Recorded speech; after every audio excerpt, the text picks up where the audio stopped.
Game 2 between Toronto and Minnesota. The Twins hoping to get back in the win column and pick up win number 94 on the season. And it is a beautiful fall evening here at Target Field. Bert Planoff and Dick Raymer for Game 2. Quite a show put on last night by the Toronto Blue Jays with 6 home runs. But what we have here, 2 really good offenses who go about their business in different ways. Well, they really do. Again, you heard on the pregame all the home runs that the Toronto Blue Jays have hit.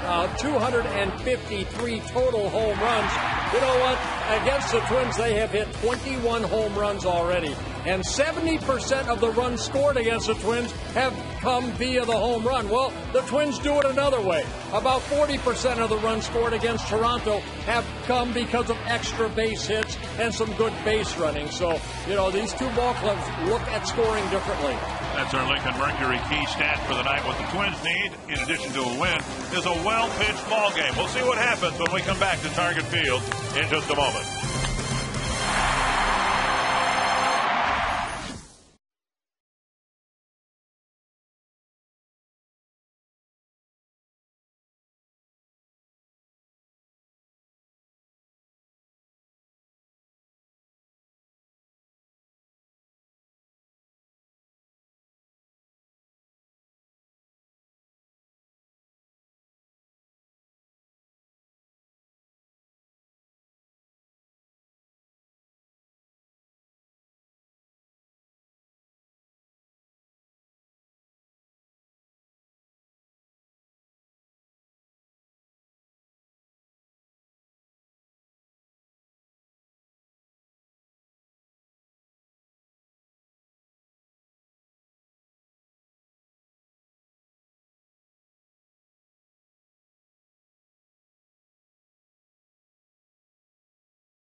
Brought to you by your local Northland Ford dealer.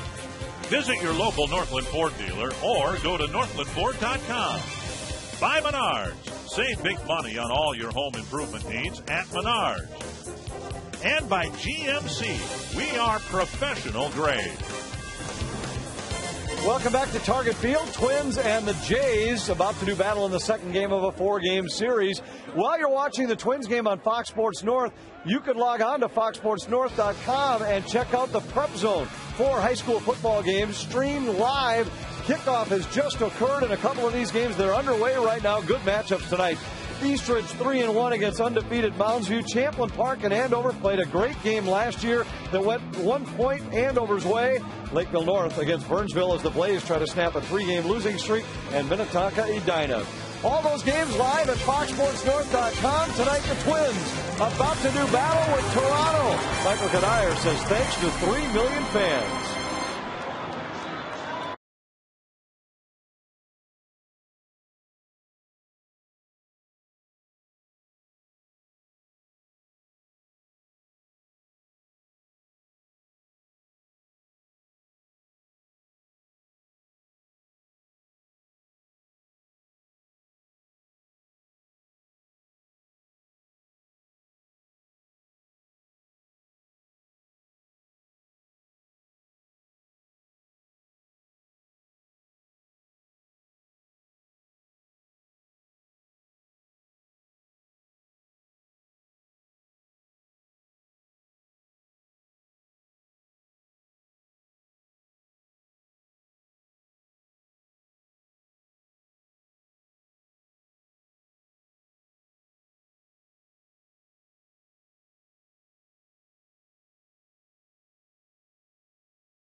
that led them to the world title. Here's one of them to tell us about the art of an ace.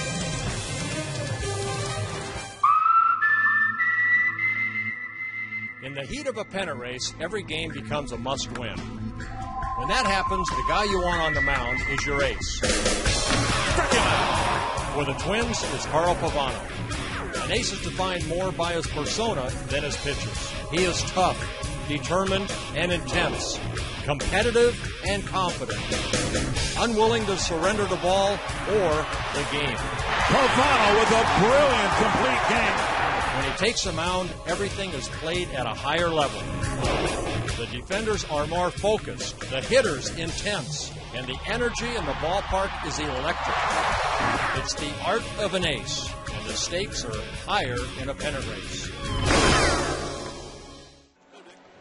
In reality, all 162 games are important, but within the season, some games draw more importance, and it seems like in some of those bigger games, Bert, Carl Pavano's been the guy to pitch the best ball games for the Twins. Well, it's Carl Pavano who actually opened up the season here at Target Field back on April 12th, a 5-2 winner against the Boston Red Sox. You know what, Pavano, again, all about control, and he shut down the Red Sox that afternoon. And then later in the season, when the Twins were struggling a little bit, remember in Philadelphia, that long game, well, Pavano on June 20th ended up beating the Phillies 4-1, a complete game. And then his next start, a shutout against the Mets, where he won and beat the Mets 6-0. Pavano with 7 complete games on the year, and you need that in your starting rotation. Give that bullpen some time off. Just before the break, Carl Pavano, even though he was unhappy in that start in Detroit, he still won 6-3. And then right after the break, a great outing against Mark Burley that took less than 2 hours. It was Pavano who beat Burley and the White Sox 3-2. So Pavano, he's the workhorse. He's the guy that hopefully will have a good outing here tonight against the Toronto Blue Jays. His last start before the playoffs, and with the playoffs around the corner, you know, it's significant, I think, to point out that when he beat the Philadelphia Phillies in Philadelphia, he beat Roy Halladay. And when he beat the Mets in New York, he beat Johan Santana. So, although Francisco Liriano will draw the opening game start of the playoffs, I think if you wanted to identify an ace, as I think we just did, it would be Carl Pavano. You know why? Because if Liriano doesn't fare too well, you have your ace in game 2. Yep. You have your guy that has been through the battle before. Pavano won a World Series back in 2003 with the Marlins.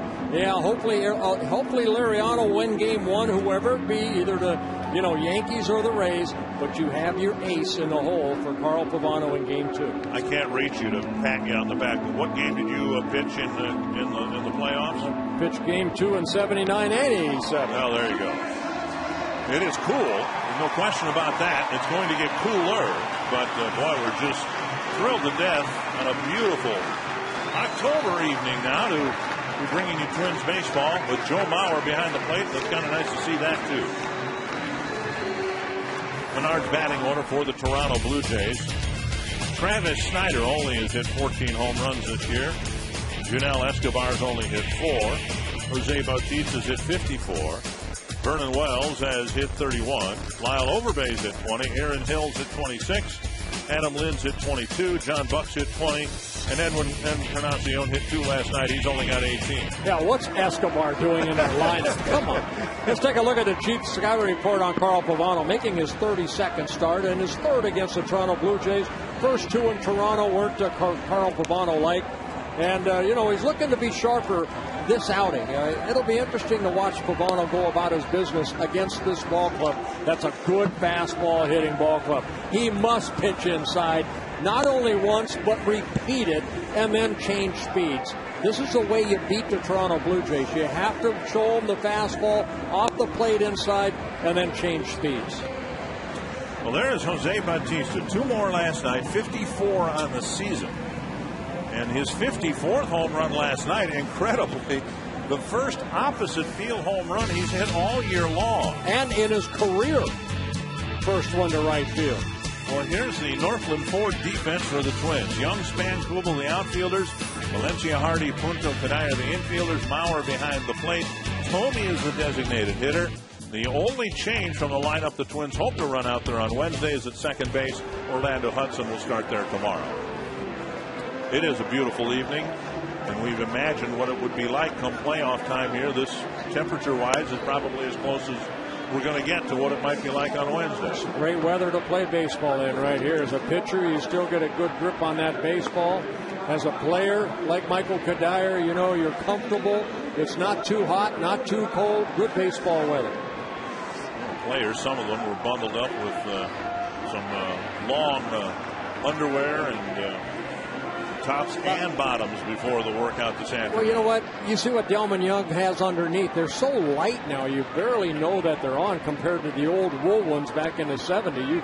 You felt like you were carrying around, somebody else with you. Strike one to Travis Snyder. And that's a good start right there. Show him the fastball. Now work in and out. That's what Pavano's all about. Snyder hit a home run last night.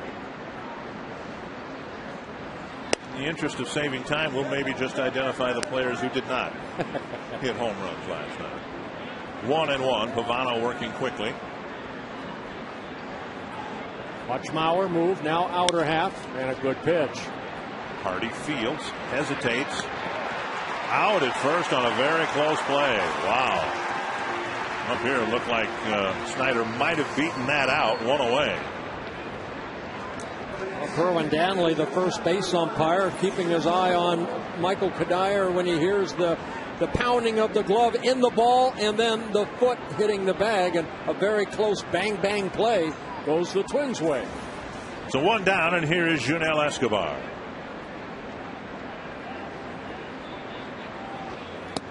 Joking with J.J. Hardy today about the game last night. He jumped back into the lineup, played short. He didn't touch the ball in the field once. And right out of the chute here tonight, Pavano gets a ground ball, and the shortstop makes a good play. 1-1 to Escobar. Yeah, Escobar started the season with the Braves, coming over back on July 14th to the Toronto Blue Jays. Blue Jays traded their shortstop, Alex Gonzalez, to the Braves. And the Braves have a chance to get in the postseason for Bobby Cox. Good for them. Early lead in their ball game tonight. They actually can clinch a wild card spot if they win and the Padres lose. 3-1 to the number 2 hitter with Batista on deck.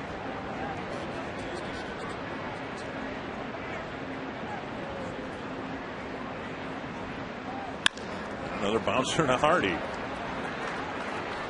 2 down. Batista with a grand slam to the third deck and left, and then an opposite field home run. Yeah, that's out for Pat Neshek. Neshek throwing him a cookie right there on a 3-1 pitch. A grand slam, his second grand slam of the year, and then in his next at bat, this is the one right here. He's got 113 major league home runs. They've all been to left field and center field. That's the first one in his career he's hit over the right field fence. You can see what he has done this year in relation to what he's done in prior years. Always a decent hitter, but hitting home runs in the teens. And he goes after the first pitch in off the handle of the bat, 1 strike. Now he's 0 for 7 lifetime against Pavano, and a good pitch right there, that two-seamer that ran in on Batista. Again, I'm going to use the term lock and load. That's the way that the Toronto Blue Jays go about their business. You can see Batista right on top of the plate. He almost dares you to go in there. So you know what? You go in, you go a little bit more, repeat yourself a couple times, and hopefully that'll open the outer half of the plate with your slow stuff, like that right there. 2-1. Now you fall behind an account. You have to make a good pitch right here. Do they go with that two-seamer inside, or do they go away? And that pitch, pretty good pitch right there, just misses down and away. 3-1. Vernon Wells will hit next.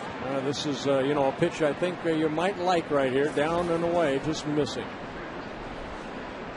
Now go in hard.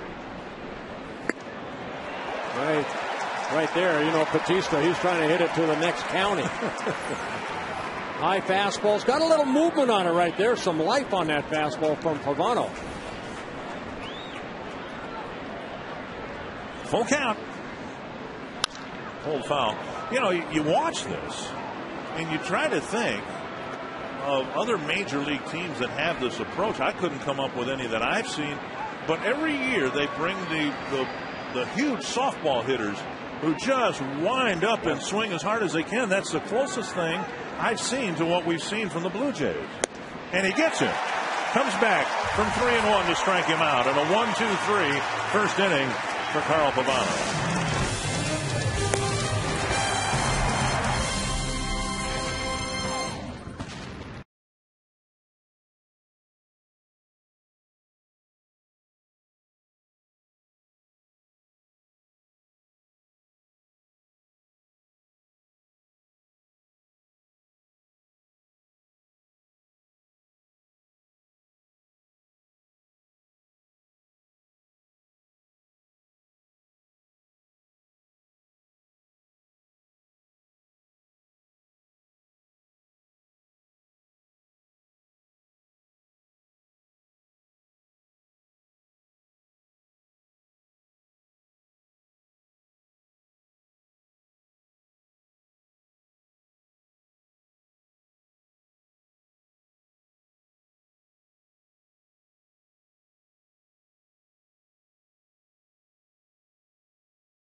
Draw first blood. The Menards batting order. Denard Span will lead things off. With Hudson out of the lineup, Hardy will hit second. Joe Mauer will get a couple of at-bats, maybe three. Delman Young. Jim Thome will get a couple of at-bats. Michael Kadire, Jason Kubel, Danny Valencia, and Nick Punto. And the Dodge-Ram Scouting report on young Ricky Romero making his 32nd start and his first against the Twins this year. In his two previous starts, 1-0 against the Twins. And a young starter that the Blue Jays are looking to build their staff around. This guy's got very, very good stuff. And what he has shown over his first 2 years at the major league level, very consistent. A 13-game winner last year, looking for his 14th win this year. One strike to Span. And now down and away. They're hoping to build their rotation around him to such a degree they signed him to a 5-year deal. Yeah, they had some other young starters too. Brett Cecil, a 15-game winner, just 24 years old. Romero, just 25. Kyle Drabek getting an opportunity to get some starts here in September. Sean Markham, who the Twins will see tomorrow, he's the old guy in the starting staff, 28. And then Brandon Morrow doing a great job at only 26 years old. So a very young starting staff for not only Cedar Gaston here, but whoever will be the manager next year. Span lifts it foul and back into the seats. Because they're young, because they've not pitched 200 innings in the major leagues, Blue Jays went to a 6-man rotation in September and had a little tough time adapting to that. Haven't pitched as well this month as they have in some of the earlier months this year. And Romero leads the club with 203 innings, complete games with 3. 3-2 to Span. Yeah, he was our #1 pick, Ricky Romero, back in 2005 out of Cal State Fullerton. The number 6 pick overall in that 2005 draft. To center. And Wells catches the line drive, one away. Pretty well hit ball for the first out. Northland Ford defense for Toronto. Wells flanked by Snyder and Bautista. Encarnacion, Escobar on the left side of the infield. Hill and Overbay on the right side. John Buck catching again. Bautista played first base last night. And the veteran Overbay gets the start there tonight. One gone. Here's J.J. Hardy.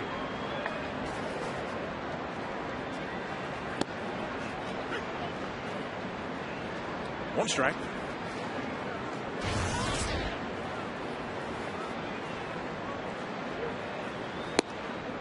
And now a ball. Well, J.J. Hardy has never faced Romero. What he'll see is a fastball in the low 90s, curveball, slider, and a changeup.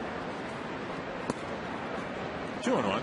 He has two different types of changeups, almost like a circle changeup, and then he'll throw a changeup like off a fastball. Kind of a just get me over type pitch that once he falls behind, maybe 2-1, he'll just try to take a little off his fastball.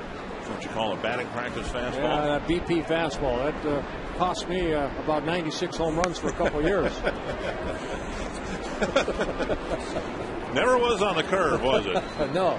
BP fastball. Oh, there are the names we were talking about. Brian Talbot now in the bullpen, but the top four, they're looking for a lot of wins out of those guys in the future. And Romero flags down the first hop, underhands it to Overbay. 2 away here in the Twins first. Twins baseball brought to you tonight in Sony High Definition. Joe Mauer last night a designated hitter. He's got some at-bats in, didn't hit anything hard. Now he's the catcher. He wanted to catch tonight because he wanted to catch Carl Pavano for most of the season. It's been Drew Butera catching Pavano, and as we get into the playoffs, it's almost certainly going to be Mauer catching all the games. And right. So Mauer wanted the experience. Yeah, I mean, just to, get the work together, and this is a good matchup right here with Pavano and against the Toronto Blue Jays with Mauer catching. And a strike on the outside corner. The presumption is that when Pavano leaves the ball game, whenever that is, Mauer will leave with him. Joe trying to get his legs in condition again to catching. So we're going to foul, 2 strikes.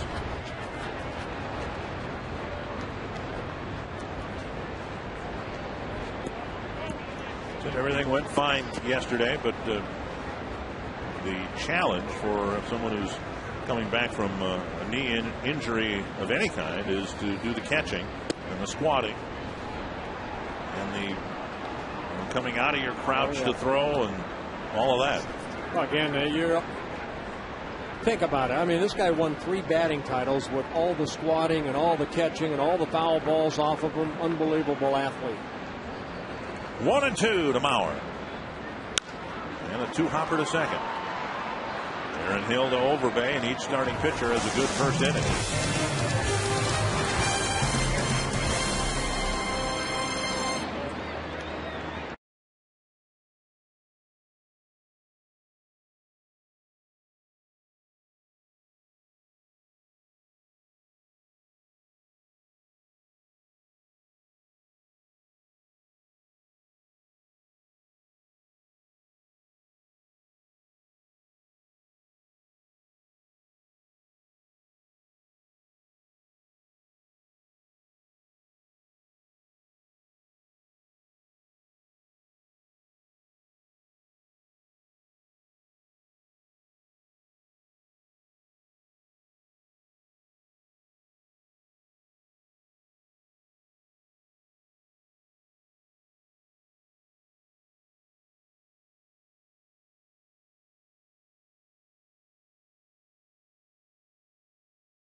You can check out FoxSportsNorth.com, the prep zone for live high school football games, including a couple of intriguing matchups tonight. Last night, Andover rallied for 2 late touchdowns. Came from down 18-7 to beat Champlin Park. They're going head-to-head tonight. Eastridge is off to a 3-1 start. They're going up against undefeated Mounds View. Minnetonka's won 3 in a row. They're playing host to Edina. And you can also see Lakeville North and Burnsville. That's at the FoxSportsNorth.com prep zone every Friday night. Kickoffs at 7 o'clock. Rick and Bert. Thank you, sir. Inning number 2 getting started here. Vernon Wells, Lyle Overbay, and Aaron Hill to face Carl Pavano. There's a strike on the outside corner. Yeah, both starters throwing strikes. Both of them able to get that first strike on all the batters they faced so far. Pavano 4 for 4. Romero was 3 for 3. Popped straight up. Kadire comes in. And on the grass makes the catch. 1 away. Pavano making his 32nd start, looking for win number 18 on the year. 214 innings pitched coming into this ball game. Only 36 walks. He throws strikes. 114 strikeouts. He has given up 24 home runs. Now 5 of those to the Blue Jays in 2 starts earlier in Toronto. Here's Lyle Overbay. And that will skip into center field. Overbay on the first pitch grounds a single to center for the game's first hit. And that'll bring up Aaron Hill.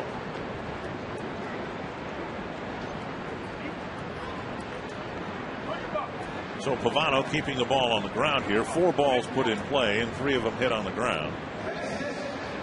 And if you can do that against this Toronto lineup, you can limit a big part of their offense. Now, this is a lineup that you cannot relax against. You have to look at every hitter. You see the 26 home runs as a guy that, you make one mistake, he's going to hit it out. So this is a good tune-up right here for Pavano going into postseason. The Blue Jays incredibly have 6 players with 20 or more home runs. All 6 are in the lineup tonight.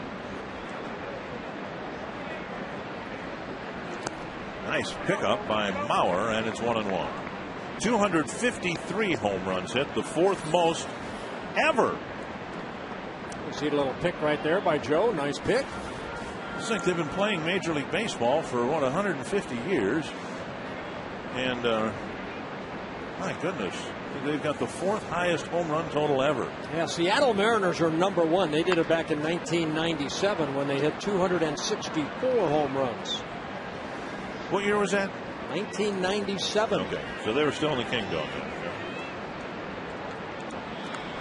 Cito Gaston finishing his great managerial career here in Minnesota. There's a list right there. The Rangers did it in 2005, 260. Then the Orioles. I'm surprised the Orioles wasn't back with Earl Weaver, when it was kind of lock and load for the Orioles way back when. They basically lived on that 3-run home run back in the 60s and 70s. Breaking ball away, 2-2.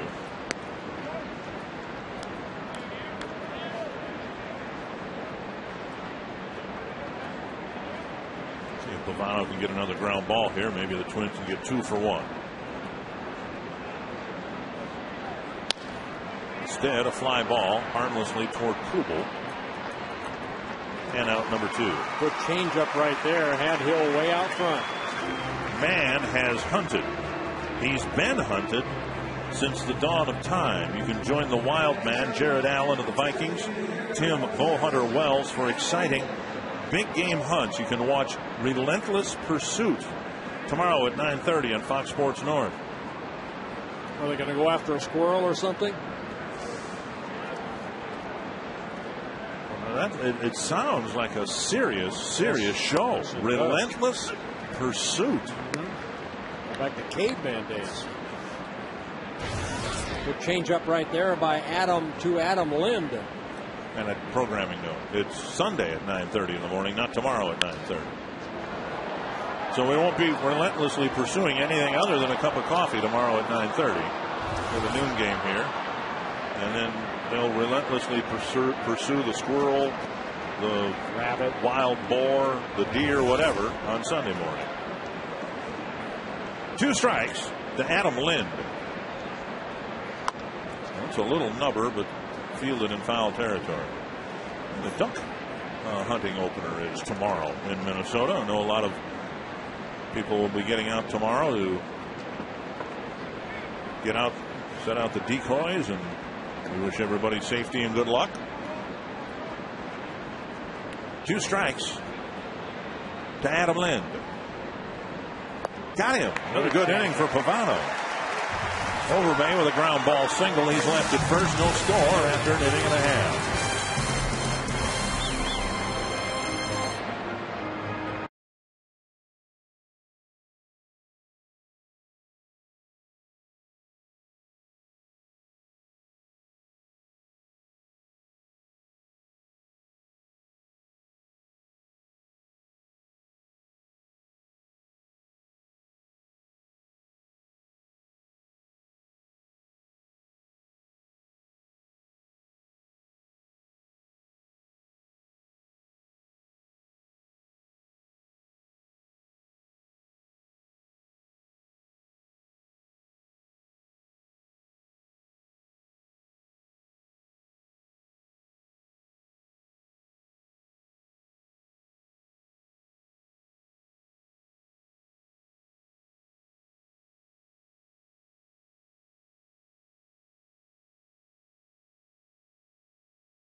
Prestwick Golf Club in Woodbury, Minnesota, the subject of our Explore Minnesota moment tonight. You can visit exploreminnesota.com.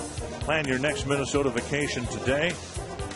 Just unbelievable scenic. I don't believe I've seen that particular pond without the ripple of my Titleist going in the water. An 18-hole par 72 daily fee facility offering a classic public golf course, a private country club experience. Strike 1 to Delman Young. He'll be followed by Jim Thome and Michael Kadire.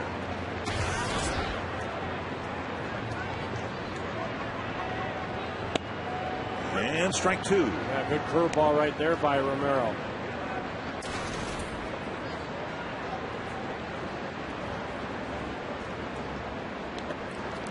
One and 2. We mentioned Cito Gaston is going to retire after Sunday's game.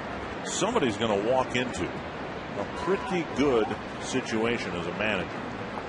You've got a good young pitching staff, obviously a potent lineup.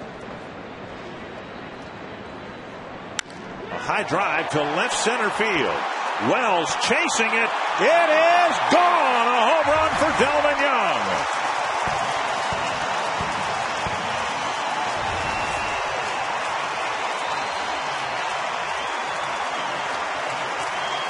It gets the crowd on its feet here. Another sellout.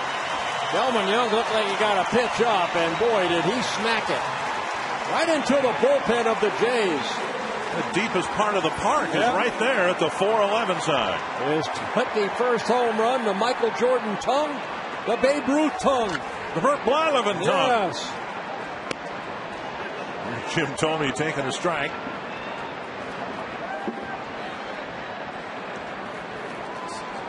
.419 feet that home run was measured. Inside to Thome, 1-1. Thome said tonight he'd like a couple of at-bats, and then he's expected to be taken out.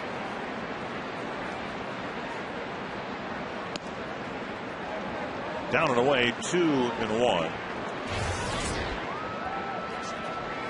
You see the shift put on by the Blue Jays.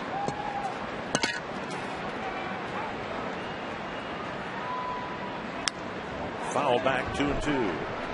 Thome told me this afternoon he's ready to rock. And he's going to tiptoe his way back into the lineup with a couple of at-bats tonight. See how it feels tomorrow. Might get tomorrow off, and then maybe 4 or 5 at-bats, whatever it would be on Sunday. Strikes out for the first out of the second inning. Romero picking up his first strikeout. Haven't seen too many home runs hit where Delman Young hit his. Yuniesky Betancourt's the only one I can think of. Oh, he got underneath that ball, and that ball just took off. Delman Young having a career year, his 21st home run, and now with 111 RBIs on the year. And now here's Michael Kadire.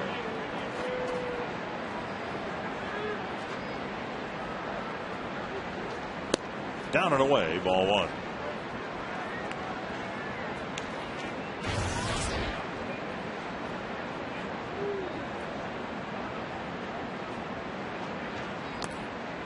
And now 2-0. Well, we got a second. I'd like to say happy 103rd birthday to Jenny Johnson of Madison, South Dakota. Happy 103rd, and also Rod Carew's birthday today. Happy 65th birthday to Rod Carew, and also Jan Kinderman, John Kinderman's wife. Jan, happy birthday to you. So a lot of birthdays here, and 187 days until my birthday, if you're keeping track at home. You know, I looked at the Twins calendar, which they were giving away tonight. Yes, and we will be in New York. But my birthday. I was disappointed a little bit because some years in the Twins calendar they've made note of your birthday on April 6th. Well, maybe they just assume everybody knows now. You didn't get the calendar that I made. Oh, did they scribble one in? No, I made those up. I had to put them in myself. 3-1. Kadire green lighted on 3-0, and now a foul. It's 3-2. That's a good swing right there by Kadire. Just fouled it straight back. Ball was up in the zone just a little bit. Yeah, we'll be in New York for your birthday next.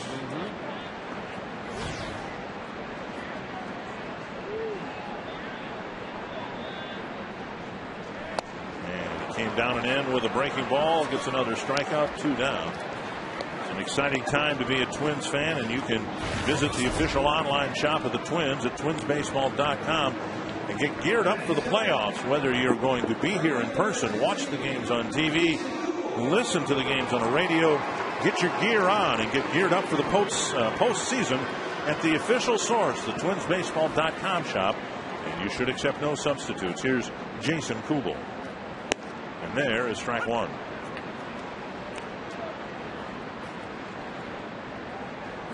Well, that home run he allowed to Delman Young for Ricky Romero, his 15th home run he's allowed this year. He's done a pretty good job of keeping the ball in the ballpark. Strike one taken, strike two taken.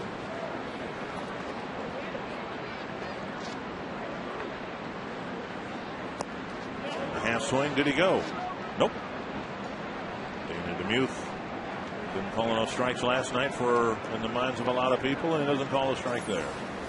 I don't think he went right here, so Dana finally got one right. 1-2 to Jason Kubel. And down and in and got strike three. So Delman Young starts the inning with a home run, and then Romero strikes out the next three batters. It's 1-0.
$150 in the Minnesota State Lottery Winner's Circle. $100 I have right here in my hand in Minnesota State Lottery tickets, and they are for James here from Alexandria. Bert, he is the father of twins, are 17 months old, and things have been so hectic in his life. This is the first time he has made a trip to Target Field. James, how happy are you to get here before the inaugural season ends? I couldn't be happier. Couldn't be happier. Now, your wife is a doctor, and you spent all day long. She delivered twins today at the hospital, but you didn't bother. You just stayed here working on your sign all day like a school kid. Oh, of course. It's the best thing to do. Now, how rewarded do you feel right now to be circled by Bert? Oh, I feel incredibly rewarded. Bert, you have made this young man's night, and his wife right here, the doctor, hold that sign up right there. So there you go. We have a fly ball into right field. So here it is, the circle. Circle me, Bert. I am the father of twins right here. You have made beautiful James. babies. He's got a group of people right here. His wife couldn't wait to tell me that he was like a school kid coloring all day long. Hey, Robbie, let's hope that the scratch-off tickets he makes a lot of money on, that he can buy a lot of diapers. He's going to need it. One gone in the third inning.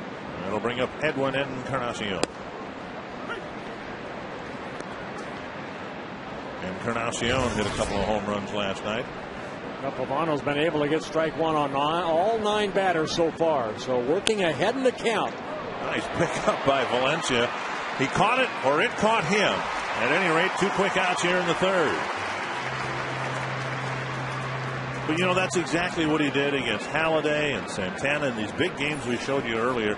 Get ahead of the hitters, and not that it is easy, but he makes it look easy. Well, he changed speeds right there. You see Encarnacion a little out front, and then, you know, you need help from your defense. In the first inning, J.J. Hardy made a nice play up the middle.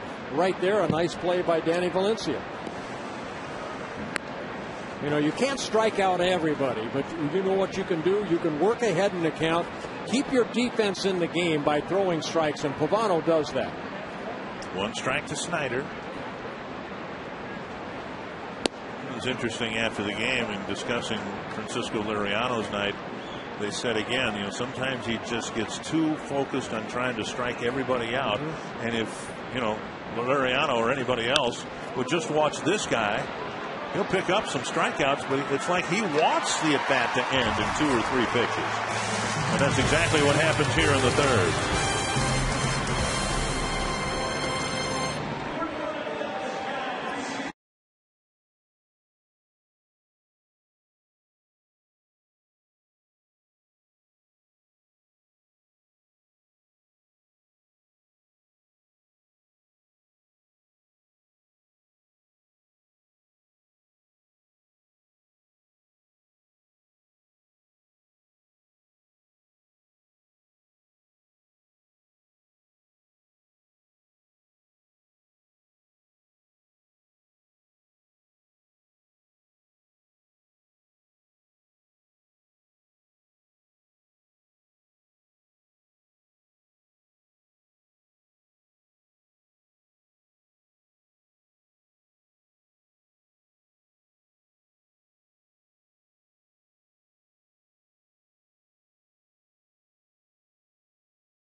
Value player of the game. Now, Nick Punto is leading the balloting right now, even though Delman Young has hit a home run. I got to love that Punto family. They get on that phone. Value, followed by a space and the player's name to short code 234234. Nick's dad is going to sing the national anthem tomorrow before the game.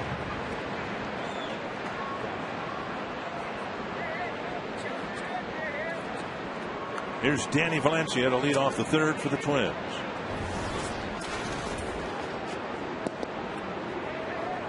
Ball one.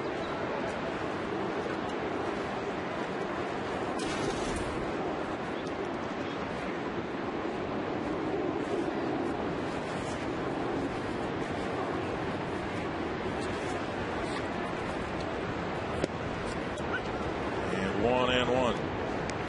Mencia, Punto, and Span facing Ricky Romero.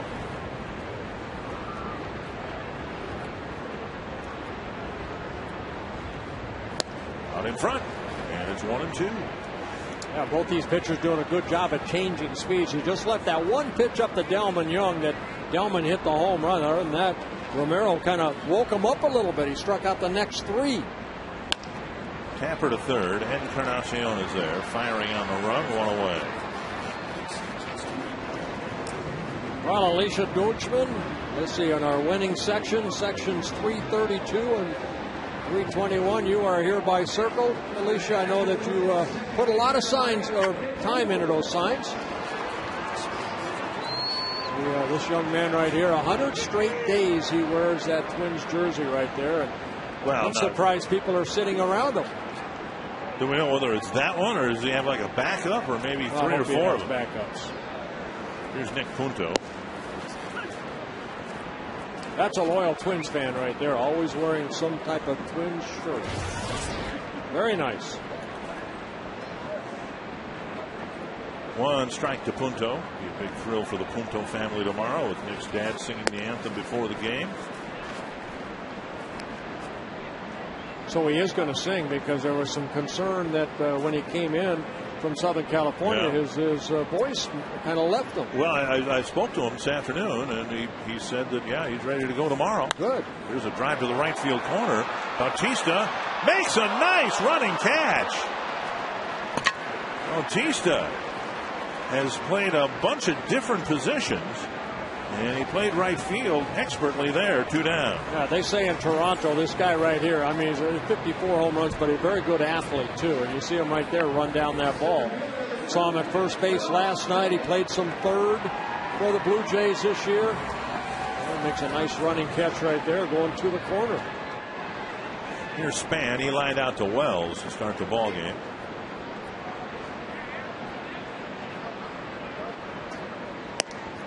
And a first pitch strike. Seems so long ago in some sense, but the Twins opened up this ballpark in an exhibition series against the Cardinals, and Denard Span hit a home run, the first home run ever hit in this ballpark by a professional ball player, even though the game didn't count. And he hasn't hit one here since. And he must have thought at the time, oh, this is going to be great. I can hit home runs here. You know, Span's not really a home run hitter. He does have 3 home runs on the year. And you almost have to hit it right down that line. Span's home run coming in Cleveland, Philly, and New York against the Mets. 2 strikes to Denard Span. 1-2. We'll keep you updated throughout the evening on the games of interest to Twins fans regarding the playoff matchup. Right now the Yankees and Red Sox are in a rain delay, and Kansas City is leading Tampa Bay 1-0 in the third. Bouncer to the backhand side of the second baseman Hill, and he throws on target. 6 in a row set down by Ricky Romero. Twins lead it 1-0. When we come back, we've got a special guest, former Twin Doug All right.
year. The only run of the game, the Twins have a 1-0 lead. Carl Pavano's pitched awfully well on the Grand Casino story of the game. Well, again, for Pavano, it's getting strike one. 10 batters he's faced, been able to get strike one on all 10. And the only damage of the ballgame so far is a Delman Young home run. Well, we're very happy to have Doug Minkiewicz here. Doug, a member of some championship ball clubs. Those ball clubs are represented by the flags high above the left field grandstand. And the flags in this ballpark, Doug, they move. When the wind blows, you can tell it here at Target Field. At the Metrodome, of course, the flags never riffled at all. Might have helped me. I know help I can get back in the day. All the help I can get to get one over the baggie. But this place is amazing. I mean, I couldn't find it downtown. And Jody and I were driving around going, where is this place? It's like I hear all about it. I see it on TV, and it's not here. So, you know what? This is let's put it this way. When you were in the Metrodome, you knew you were a Twins fan, but this place, this is well-deserved. The fans should enjoy this place, and this is as good as it gets. The batter is Junel Escobar, 1-1 the count, with Carl Pavano pitching well here, giving up just a one-out single to Lyle Overbeck. They sold out almost every night, over 3 million people. As a former player, the crowd and the fans here in Minnesota, what does it mean? It means a ton. I mean, I know I still talk to Torrey and Corey and Jock Jones and those guys. And you know what? The one thing that we hold our hat on is the fact that, you know what, it was a very small part of this place, but we were part of it. And I remember going door to door in uniform in the winter, knocking on the doors of people saying, you know what, we want this vote. This is what we want to do. And you know what, they had a vision. And you know what, I'm very happy to see that, you know what, it might have taken longer than they wanted to, but they got it right. And this place is what Twins fans deserve for a long time, and I'm happy to be here. And this place is gorgeous. No, you have a 5-year-old son. He's here for the first time too. Yes, exactly. Got to run around the field, and you know, I think Jerry White tried to get him to run the bases a little bit and tell him what he's doing wrong already. And I'm like, you know what, J-Dub, he can hit, but he can't field. So I'm still not quite sure he's my kid. So he's got yet. your speed. Then. He's not. I still don't know if he's my son or not, because he can hit, but he can't field. So I know he's not mine. But you know what, seeing Guardy and all the rest of the guys, you know what, it brings back a lot of great memories. And you know what, I started here, and I'll always be a Twin for as long as I live. One down here in the 4th inning, and Pavano and home plate umpire C.B. Buckner with the discussion. Couldn't be about blowing into the hand, could well, it? That might have been, because that's what C.B. Buckner did. He kind of, you know, motioned his hand. Now, you know, it's cool enough that hopefully they let the pitchers blow on their hands. For sure. Another ex-teammate at the plate. I play with pretty much everybody here except for the Twins. I think the only teammate I have left are Joe, Morneau, and Kadire. Everybody else I've never seen before. But you know, I talked to Guardy today. These guys are great. These guys, I'm happy. I'm proud of them. They deserve the best, and I think this is the year that they definitely go farther and they go deep. I know teams that I've talked to and talk about other teams that are going to the postseason. This team makes them nervous, and I think it speaks volumes for the organization as a whole. That team that you were on in 2002 that won a division advanced past the first round. You guys, I guess you'd call it an upset because you were behind in the series, came back and beat Oakland, and then there was a ground ball up the middle, and Bautista kept in the ballpark. It's a one-out single. What was that whole experience like with everything that happened? Thankfully, it didn't happen in the offseason, the contraction threat. And you guys, right from the get-go, made statements along the way and became a championship ball club. That team had a chip on their shoulder before that, and I think it made us work that much harder.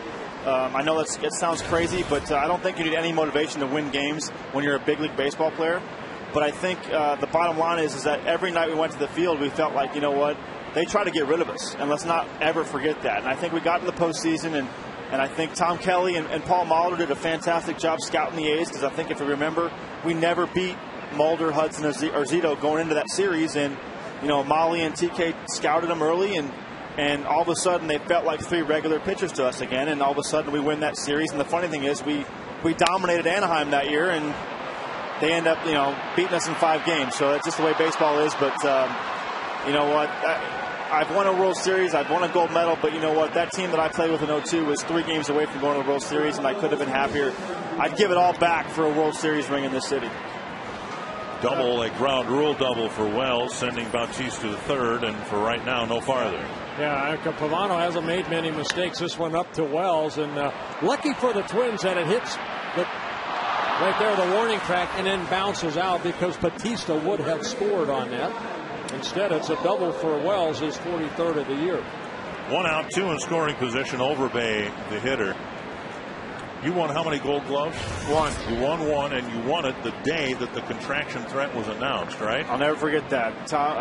Terry Ryan called me. He's like, "Doug, I got good news and bad news." I'm like, "Well, Terry, you've always given me the bad news first. Let me have the bad news." He's like, "You know what?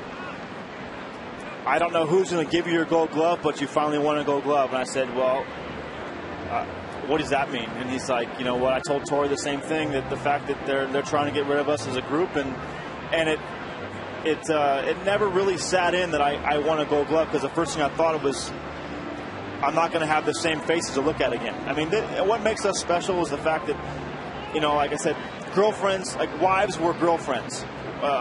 Kids weren't even there yet. Now they're 13. We had a chance to, we did the backyard barbecues when we were making $13 every 2 weeks. So it was like that team was, I know the cliche of, "Oh, we're a family." You know what? I don't buy that. I buy my group, because my group was a family. We didn't have nickels to rub together. We bonded together, and we're like, you know what? We fought through a lot of stuff, and you guys all came through the minor league system together too. Exactly, and I think a lot of baseball now is everybody wants to go. Everybody says they want to go young. Well, you know what? We went young with a purpose. We didn't move up in levels. We stayed together. We played together every level. We had a strict group of laws that we had to pass. If we made 20 errors, we repeated. If we struck out 100 times in the season, we repeated. But we stayed together. And you know what? We stayed together because, Terry had a vision. And he thought that everybody can go young if you don't have talent that you believe in and give them time to fail. Terry gave us time to fail, and Tom Kelly and Gardy, those guys gave us chances to fail, and all of a sudden we had success individually, and we had success as a team after that. You saw that great play at Fenway Park when you made the foul ball catch, hit Denny Hocking, and got Veritek, I guess, out at the plate. There seemed to be almost a defiance on the Twins team of that era. It was perfect. It got A.J. ran over, and Denny cut a ball that didn't have to be cut. So everything, I guess, sums up my whole career right there. Denny getting in the way of one of my plays, and A.J. getting run over. That's like perfection. Here's Aaron Hill, and he pops it up. You know what you were talking about right there, Doug? There's a lot what happened in 1982 when the Twins let a group of guys play together, and then eventually in 1987 with some additions, they won the World Series. And almost same thing can be said for what you guys went through starting in 2002. For sure. I mean, but the difference is we had the Radke. We had, we had a solid one that we knew was going to go out and give us 7 innings every night. And I think, when you have Brad, well, then here comes Eric. And, Milty wanted to be the number 2. And then here comes Joe Mays. And then, the list goes on and on. Then we have Johan in the bullpen of all, you know what I mean? So it's like, each guy understood their role. And you know what? We might not have been great individually, but you put us all 9 together and we grinded. And that's why we won baseball games.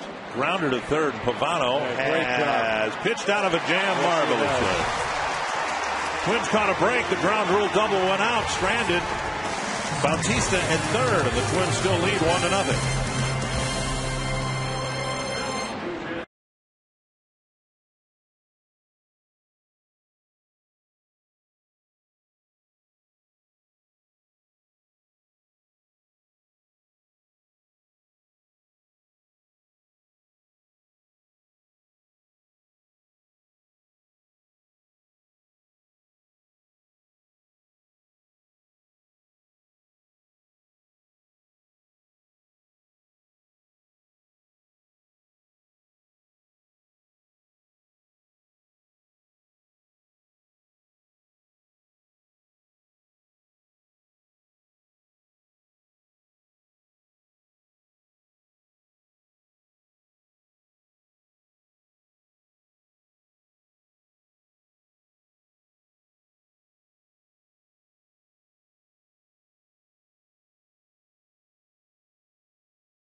Fox Sports North is brought to you by Grand Casino. The best stories start here. By Lincoln Mercury. Visit your local Lincoln Mercury dealer or go to experiencelm.com. And by AT&T. Find out what's possible with the nation's fastest mobile broadband network. AT&T. Rethink possible. J.J. Hardy leading off the Twins' fourth. They've got a 1-0 lead. The first pitch missing, ball one. It'll be Hardy, Maurer, and Young. Dick Bramer, Bert Blyleven joined by former Twin Gold Glove first baseman Doug Minkiewicz.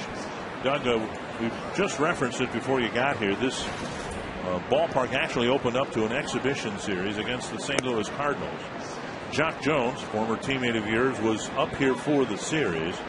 And I think the fans who were here that day, and it didn't make any difference whether it was Jacques or you, Brad Radke, anybody who's a grounder to second. I think they paid tribute to that group of guys when Jacques got a standing ovation. You said you kept in contact with Jacques. I don't know whether he's mentioned that to you, but I just thought it was a fitting tribute to that class of guys, that group of guys that got this franchise back into prominence. And that's what makes this city so special to us, is the fact that they remember stuff like that. I mean, for example, I walked in the clubhouse today, and the first thing Joe Mauer said was "thank you," and I'm like, thank you. It's like, just for him to say that, whether he was joking or not, you know what? It just shows you that guys get it. And to give Jock a standing ovation, you know what? Jock put up some phenomenal numbers when he played here.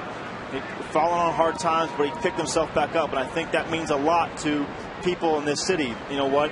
These people work hard. They deserve the best, and you know what? They don't expect much. They expect effort, and we gave them effort every single night. And I think that to me means the world to me.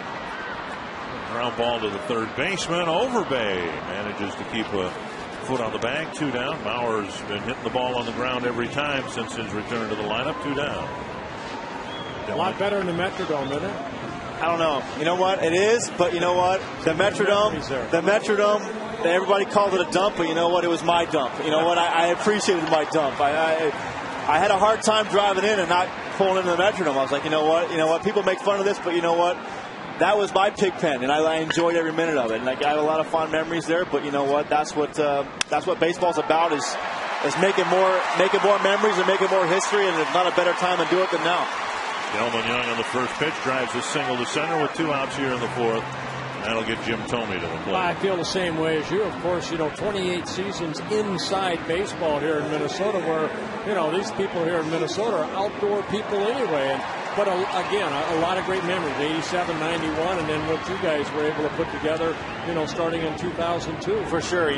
We didn't quite finish the deal. We didn't put the exclamation point on it, but from where we were as an organization, as a franchise, whatever 11 losing years in a row.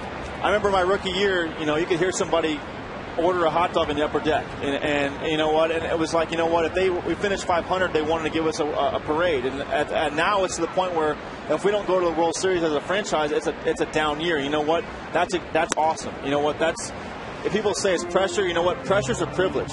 To put up wins the way this franchise has, they expect more, and that's a good thing. It's not a bad thing. You know what? And if you can't live with that, you don't deserve to wear a Twins uniform. That's the way I've always felt. And that's getting in the same feelings of New York and Boston and the bigger markets. No doubt about it. That's what's good to hear. No doubt about it. You know what? I have a guy at the plate right now. I played with him last year for a month in L.A., and you know what? He mentioned that he'd love to play here. And I'm like, Jimmy, there's not a better place on the earth. I know you've had your time in Cleveland and in Philly. Don't get me wrong, but I'm biased, and this place will love you, and this place needs you. And you know what? Look what he's doing. And you know what? For a guy who's been hacking it the right way and doing it as the right person, there's one person on planet Earth that deserves a World Series ring, and it's the guy at the plate right now. And it couldn't happen in a better city. And I got my fingers crossed and hoping it comes true. 1-2 to Thome. A couple of men out. Young aboard. Dick Bramer, Bert Blyleven joined by Doug Minkiewicz. Thome takes inside 2-2. And Thome said he wanted to get a couple of at-bats. We'll see, regardless of what happens here, whether he gets another at-bat. We're just in the fourth inning.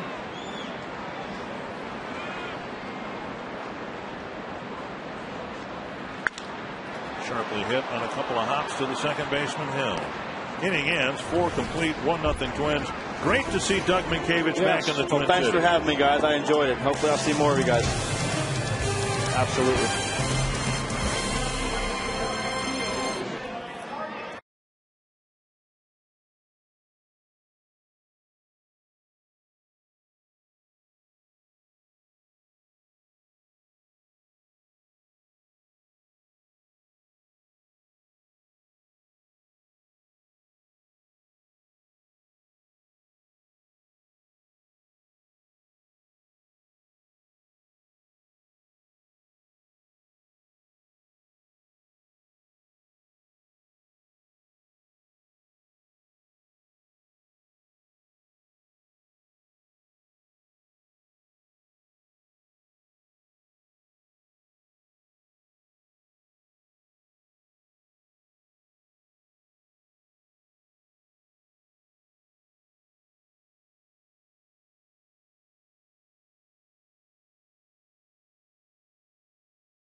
This is now our time to shine in the glory.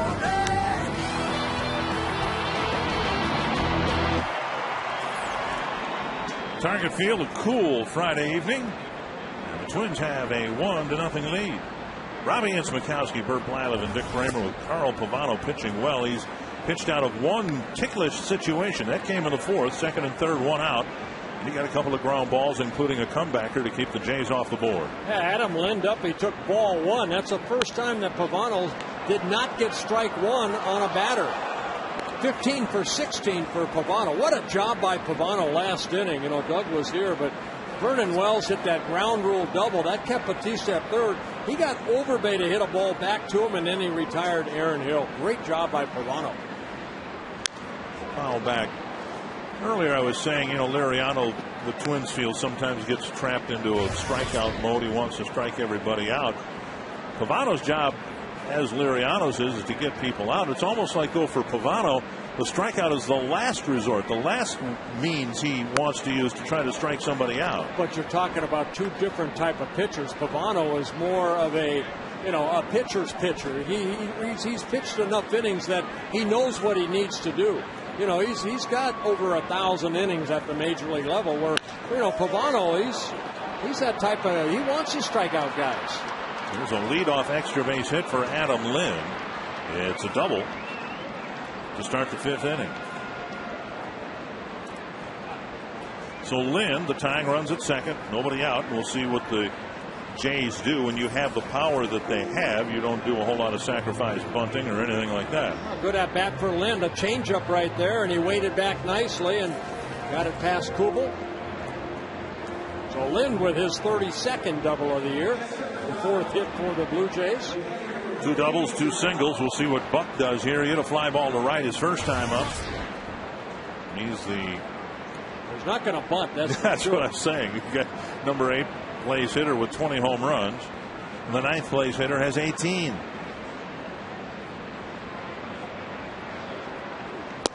Outside, a ball.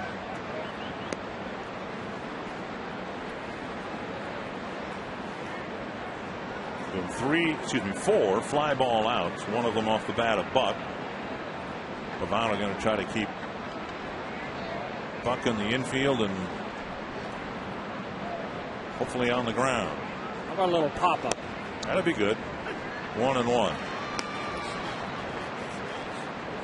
Well, it's 4-0 Kansas City over the Rays. The Rays in the driver's seat.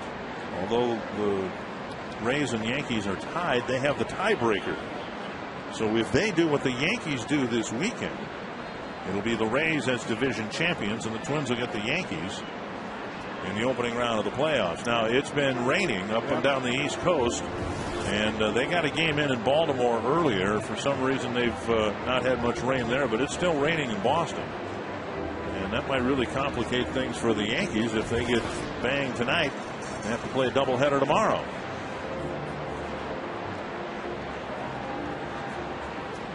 One and one.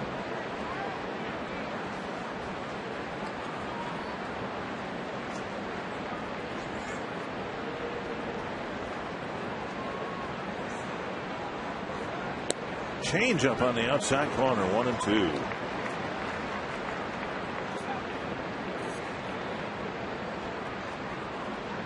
Four pretty good innings for Pavano so far. He's kept the Jays in the yard and kept them off the scoreboard. Yeah, 2 strikeouts so far. One coming in the first, one coming in the second.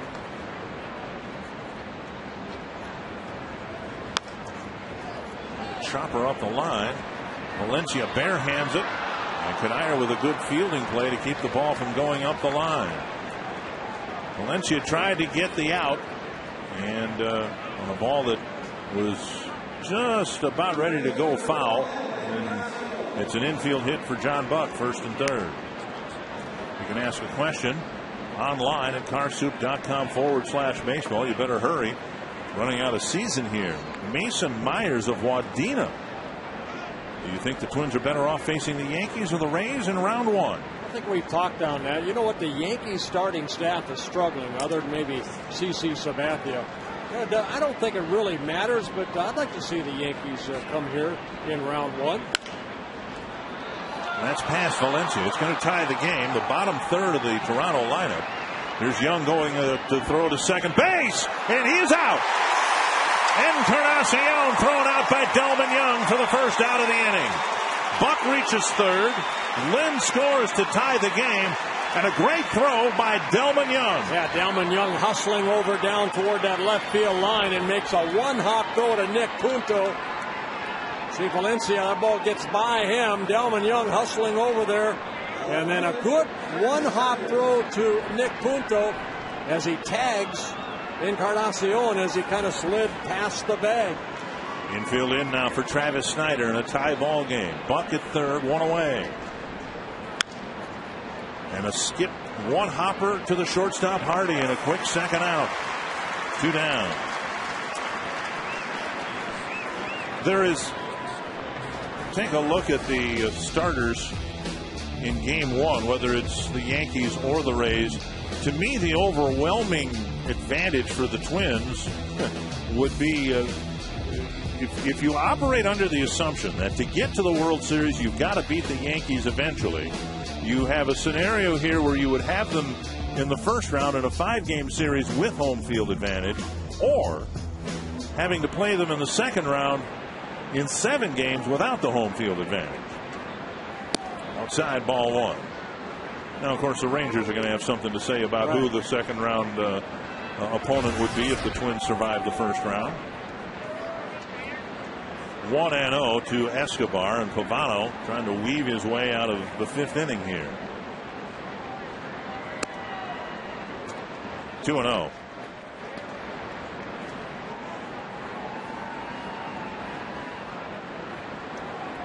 Pavano throwing strikes, 61 pitches, 43 have been strikes.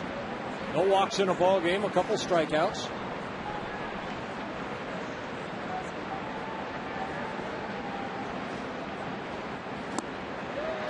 Swing and a miss. Toronto got a couple of big outs in the 4th to keep the Jays off the board, trying to get a couple of big outs here in the 5th to keep it a tie game. 2-1 to Escobar. 3-1 with Bautista and his 54 home runs on deck.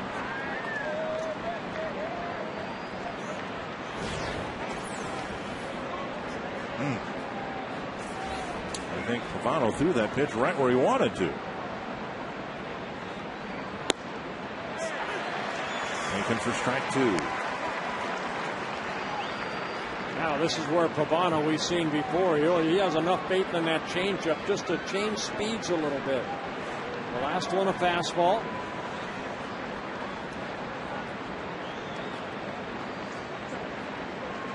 This will be the 65th pitch for Pavano.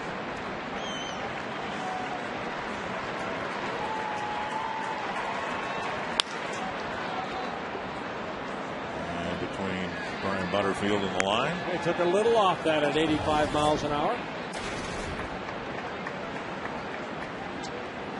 Throwing strikes. And changing speeds. He's got Escobar to ground out twice to the left side. And he takes ball 4. So here comes Bautista with runners at first and third. And 2 away. TNT trivia question. Who was the last American League right-handed hitter with 50 home runs in a season?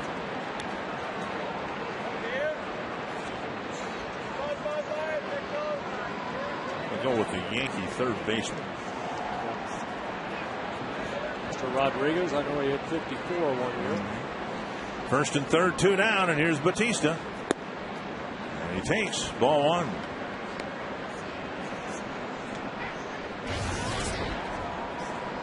Bautista with a single up the middle his last time up.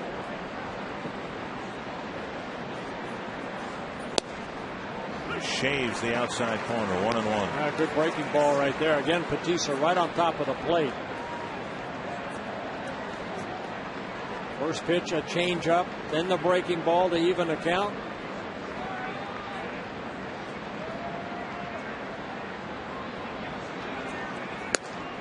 High, 2-1. See Mauer sit inside. If you're going to go in, you better miss in because Bautista very quick.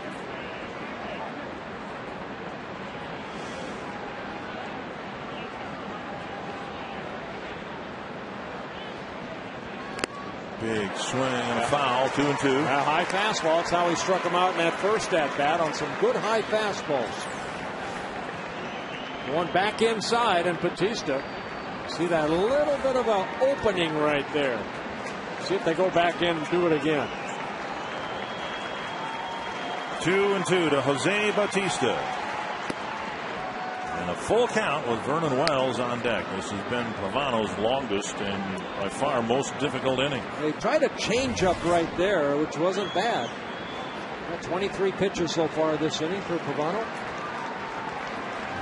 Go back inside again. Runner at first goes, and the pitch hammered foul. Look where Brian Butterfield is. He knew that Bautista was going to be pulling the ball regardless of where it was. He's almost in his dugout. Yeah, that's another changeup right there. That's easier to get the sign from your manager. He can whisper it to you.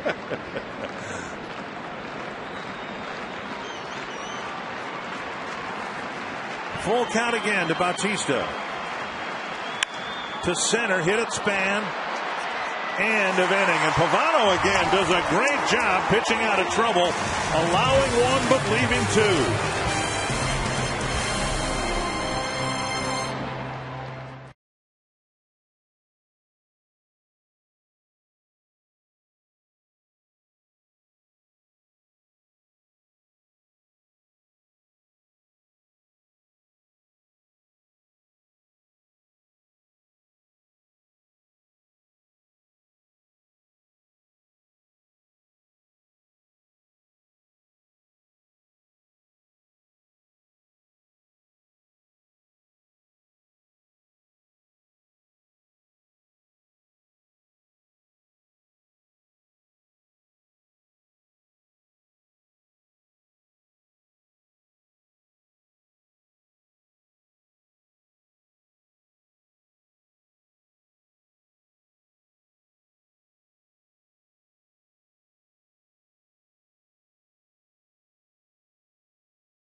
products keep your lawn lush and green. Visit Lowe's for a chance to win a VIP World Series experience. Compliments of Scott's. Alicia, you are a lucky winner here today, and you got to show the sign that you made up. Very nice. Alicia from Mankato and attending MSU. And Kylie right next to her, all dressed up, looking beautiful here tonight. Welcome to the booth and enjoy the inning. Michael Kadire will lead off the bottom of the fifth for the Twins against Ricky Romero. Kadire takes down and in. It's 1-1. Delman Young, the only Twin to have reached against Romero. He went around the bases on a home run in the second, then delivered a 2-out single in the fourth.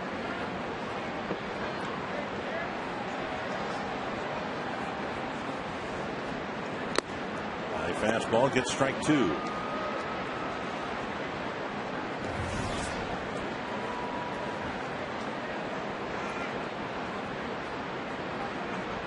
Kadire, Kubel, and Valencia.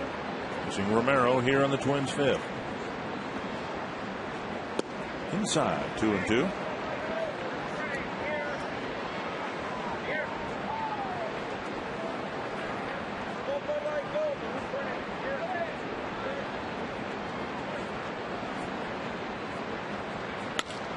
Off the end of the bat, a little bouncer to second. Hill has it to Overbay, one away. Target Field has been ranked the best fan experience in all of professional sports. And with ticket demand at an all-time high, make sure to lock in your seats for next year with a Twins season ticket plan. You can choose from full, half, or partial season ticket plans starting at only $220. For more information, call 612-375-7454. One gone in the fifth. Here's Kubel. He'll dump one into center for the third Twins hit. Kubel with a base hit with one out in the fifth. Danny Valencia to the plate. And the rookie having a great rookie season, learning an awful lot from the grizzled veteran. At first, I wasn't playing much, and I was on the bench a lot. And I would pick the brain of Jim Thome and, get his feel, his mentality when he's hitting, like what he's thinking. And I think that enabled me a lot. And I was able to, incorporate some of what he thought, his plan, into my game. I mean, obviously, I'm not the power hitter that he is. But, everything I can get from him, I think, will be helpful for me later on. One thing I think I've seen, and I'm sure you have too, Dick, it's the work ethic that this young man has. He really has had a lot of success here at Target Field, and he really credits the facilities that they have here. He likes to take extra batting practice underneath. He's always out here early hitting. Take a lot of time and take a lot of pride in his time at the major league level. High fly to center. Wells with the catch, out number 2. And that'll bring up Nick Punto. Only the third fly ball out. Romero's been able to get 6 ground ball outs to go with his 3 strikeouts. Punto nearly sliced one over the head of right fielder Jose Bautista. Bautista made a nice running catch for the second out of the third inning.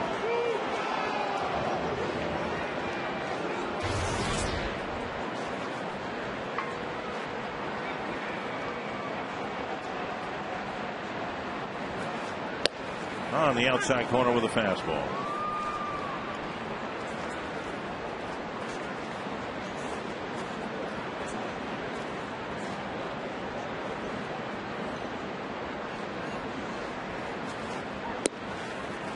And a curve for a strike.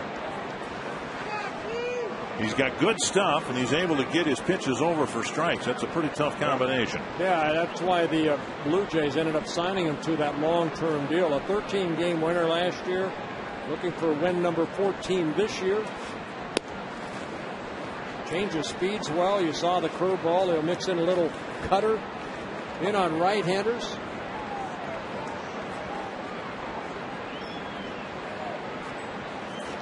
Twins saw him, the last time they saw Romero was September 8th of last year in Toronto. And Punto fights it off. It's a piece of it. You can look at all the scouting reports you want, but here's a young man just trying to make his way and his name at the major league level, and he's got good stuff. You'd like to see him a little bit more, but because of the way that the schedules are, all the in our division, you don't see the Toronto Blue Jays that often. And this is the 7th game and the first time that they're going to face Romero here today. Punto takes a fastball in off the plate to even the count.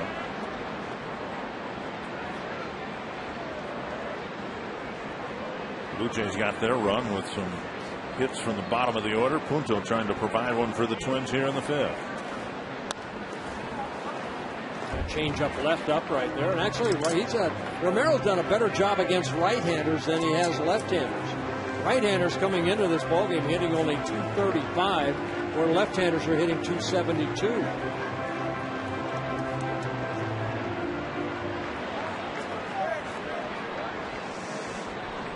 Another 2-2 to Punto. Another one with authority, fouled on the right field line.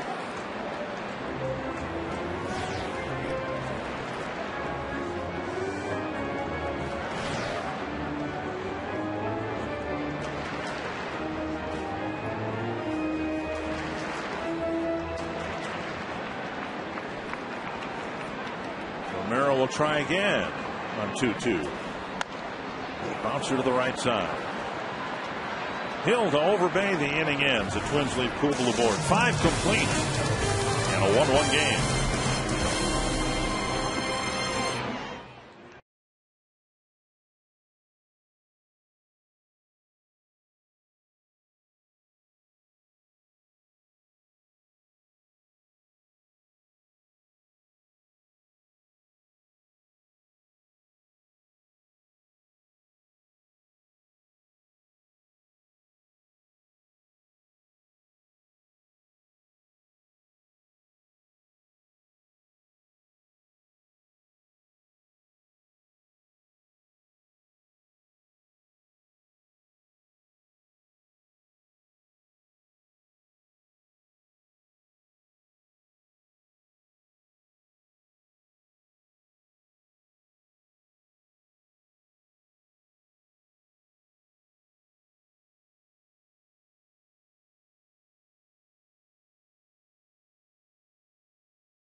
We are going to get even cooler on Saturday in your Bryant Heating and Cooling forecast. And when you look at some of these temperatures, obvious why. First pitch only at 50, and that is at pretty much the height of the afternoon. So have a sweatshirt. Sweatshirt. I'm going to bring a hoodie tomorrow. It's going to be a little cool. Come on. No, I'm loving it. But it's going to be 50 degrees.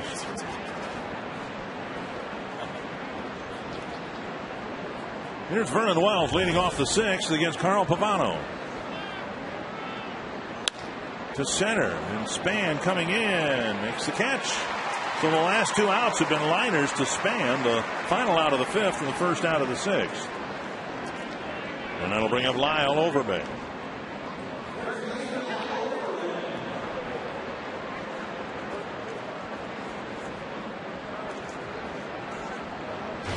Overbay with a single in the 2nd, and one of the biggest outs of the game for Pavano came from Overbay. 2nd and 3rd, 1 out. The Jays had just gotten the ground rule double to put the runners in scoring position, and Pavano got a comebacker off the bat of Overbay to freeze the runners. He got Hill on a routine ground ball, and the threat was over. Yeah, he threw Overbay a very good changeup down and away, and Overbay hit it right back up the middle. Pavano got it, got the out at first, kept the runners at 2nd and 3rd. Overbay a free agent after this year, and the Jays have been competitive enough this year, even though they had Jose Bautista playing first base last night. might be interested in retaining Overbay's services.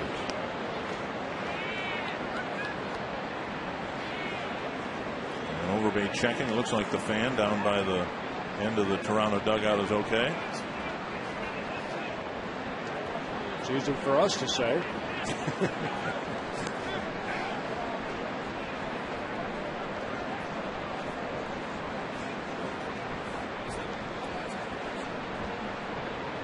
Outside, and it's 3-1.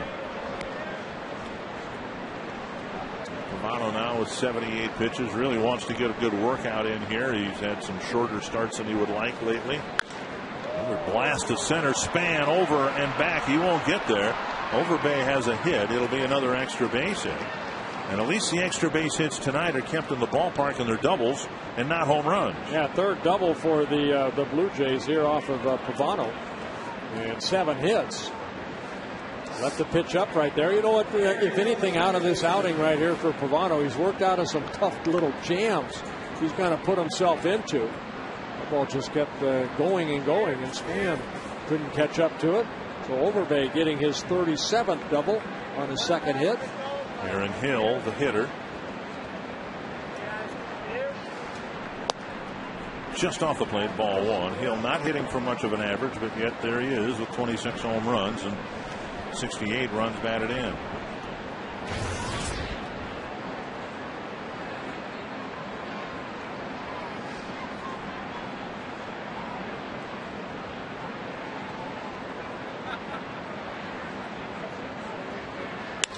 That's to left. Young over, making the catch.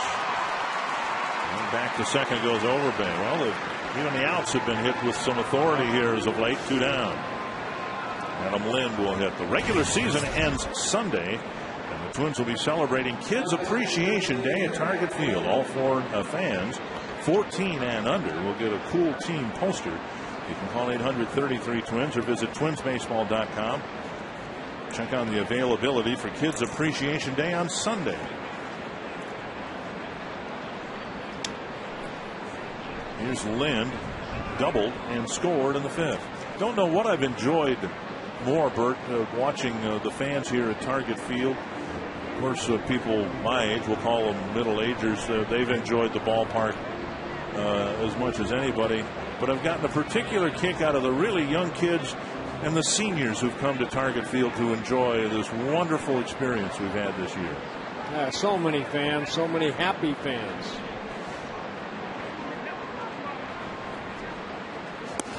Good change up right there. Pavano's been leaving some pitches up, and that's a very good pitch to start off a hitter with a good change up down in the strike zone. On strike to Lind.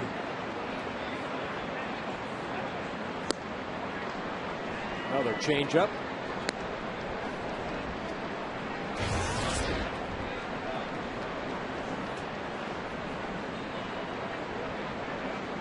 One and one to Toronto's designated hitter. There's a strike on the outside corner. And Bauer's going to go to the mound like they weren't quite on the same page there. Well, you wonder, maybe they're thinking that maybe the signs are being maybe looked at second base.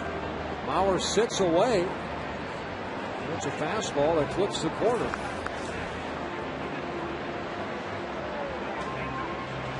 Overbay at second base. Maybe Bauer seeing, maybe he's relaying something. Yeah, like that. That's what he said right there. I'm not peeking. Trying to convince J.J. Hardy of that. Yep. 1 and 2. And a bouncer to the right side. Again, Pavano stranding runners in scoring position. 6 innings against this Toronto team and just 1 run allowed.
Sixth inning and the Coors Light freeze can. Came in the third inning. Jose Batista, nice running catch off the bat of Nick Punto. That was the second out in the bottom of the third inning. The frost-proof Coors Light freeze can. Speaking of frost, I think we've got a frost warning for tomorrow night here in the Twin Cities. Bernard Span will lead things off for the sixth. First pitch foul back. Span lined out to center, and he bounced out to second. Twins have just 3 hits, 2 of them by Delman Young. Yeah, Jason Kubel last inning with a base hit. The other Twins hit. Span, Hardy, and Mauer facing Romero. Of the 3, Span the only one to get the ball airborne with a first inning liner. Hardy's grounded out twice. Mauer's grounded out twice. Still raining in Boston. Still unable to play between the Yankees and Red Sox. Royals have a 5-0 lead on Tampa Bay. There's a drive to left center. That's down for a hit. Snyder picks it up, fires it back in, and a leadoff single for the Twins here in the 6th inning. Robbie and Smikowski has some thoughts about the farewell tour for Cito Gaston. Yeah, guys, that's right. You know, Cito Gaston managing his final series of his managerial career. 2 World Series titles in '92 and '93 with the Blue Jays in his last stint. But Gardy was talking about Cito and the job that he's done and his body of work over the years. Gardy also said he went to general manager Bill Smith before this series and said, we need to do something for Cito Gaston. So expect the Twins to pay tribute on Sunday. Cito Gaston's final game as manager of the Toronto Blue Jays, to pay tribute to what has been a fabulous career, winner of 2 World Series titles, and a guy that's done a great job this year with the Blue Jays, Dick and Bert. And Ron Gardenhire further described Cito Gaston as a gentleman, and any of us who've had a chance to deal with him over the years would have to agree. Great, polite man. Thank you, Robbie and Smikowski, for that report. J.J. Hardy squaring around. He does have 3 sacrifices on the year. It didn't show split that time. 1-1. Scotty Ultra down at third, going through a set of signs. Jerry White at first, helping out Span read the signs.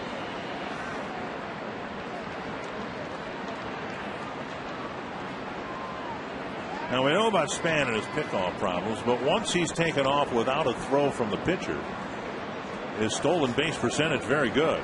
And he's got a chance if he can pick one up here, maybe 1 or 2 tomorrow, another one on Sunday. He's got a chance to steal 30 this year. Hardy lifts it foul over the Twins dugout.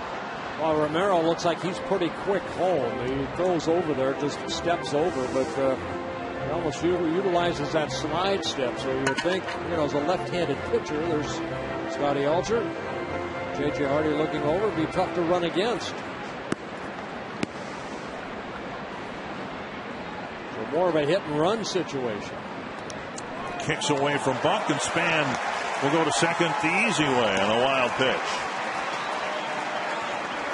Yeah, for Romero, that's his 18th wild pitch. That's the most in the American League, but, you know, only his 5th over his last 22 ball games. A lot of them coming early. They're saying that because Ricky Romero, I mean, his ball moves so much, it took a while for Buck and Molina to really handle him.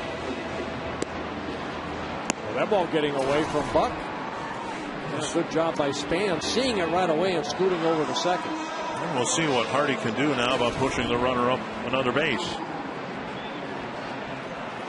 Look at that, 18 wild pitches. A.J. Burnett with 15. Again, you know, I mean, 13 of them coming in the first 9 starts.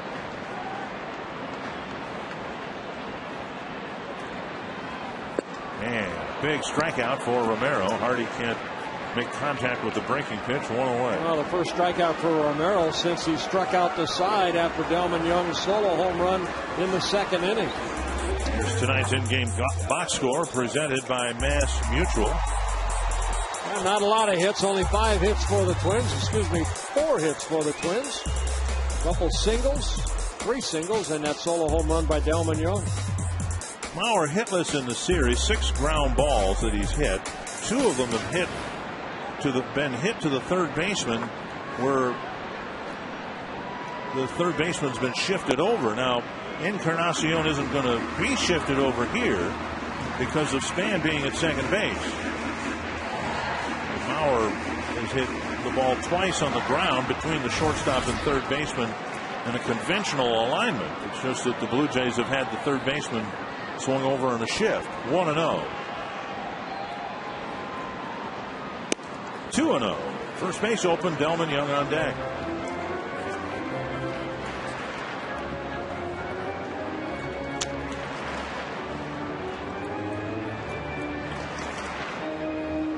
Yeah, 6 ground ball out since Joe has come back. Let's see if they can hit the outfield grass.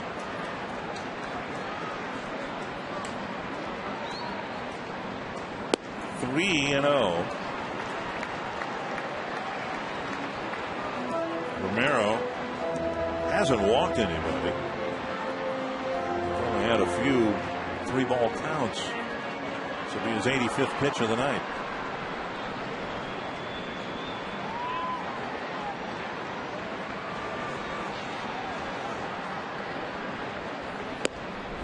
And a fastball down the middle.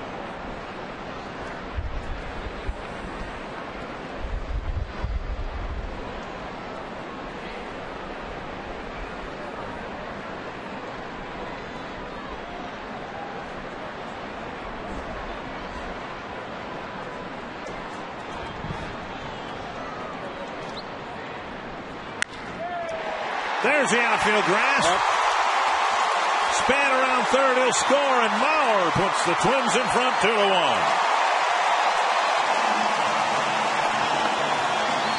I was really surprised that Ricky Romero threw him a hittable pitch, because Romero's been able to get 54 double plays turned behind him over the last couple of years. With Delman Young, a right-hander, coming up.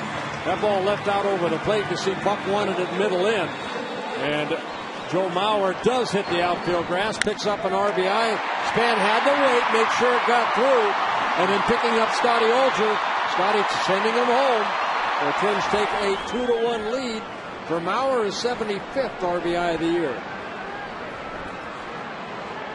Young with 2 hits, including a home run. Now a chopper to short. Yeah.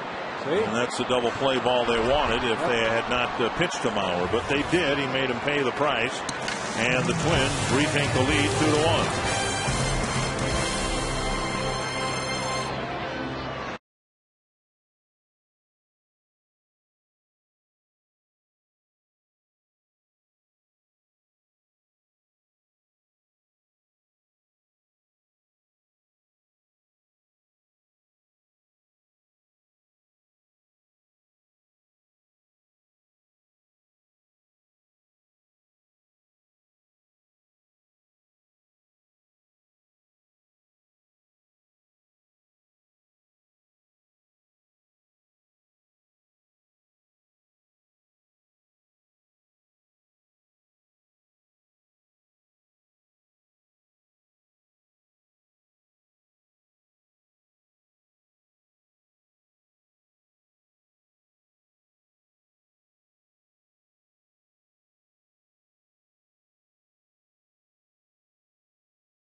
Sports North is brought to you by McDonald's. Treat yourself to a caramel or mocha ice blended frappe. By Toyota. It's the Toyota name you trust, only better. Visit your local Toyota dealer to learn more. And by the fast, reliable, secure, heavy-duty internet from Qwest. Much better ball game for the Twins. A 2-1 lead. Yeah, section 139 right there. The Robertson family. Jacob, you are hereby circled. Twins only have 5 hits, but Carl Pavano has done a great job, and he's pitched his best with men in scoring position. Yeah, this is a good tune-up for Carl Pavano for whoever, he has to face next Thursday in Game 2 of the postseason. He's worked out of some jams. He's given up some hits, but he's been able to put a lot of zeros on the board. Only 1 run in the top of the 5th inning. Middle innings, they've gotten 5 men in scoring position and scored just 1. Pavano at 85 pitches, so this might be his final inning right here. And a roller up the mound, or up the middle off the mound, and Buck has his second hit, a leadoff single here in the 7th. Mountain Dew game summary tonight. Well, Delman Young put the Twins on the board with his 21st home run of the year. That coming to lead off the bottom of the 2nd inning. In the 5th, it was that base hit down the line. Delman Young made a great throw to get Encarnacion, trying to stretch that single into a double. Joe Mauer on a 3-1 pitch from Ricky Romero picks up Bernard Span. And that's all the scoring so far. Twins have a 2-1 lead. Pavano looking for a ground ball hit at somebody. Another off the end of the bat, foul, 1 strike.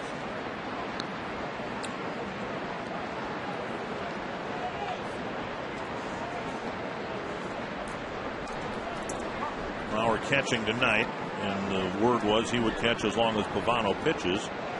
Twins would like to get Pavano through 7, then the Twins may change pitchers and catchers. Noon game tomorrow. Mauer won't catch that. He hopes to come back and catch again on Sunday. Down and away, an appeal, but ball 1, 1-1. Oh, looks like Jesse Crane starting to loosen up in the Twins bullpen.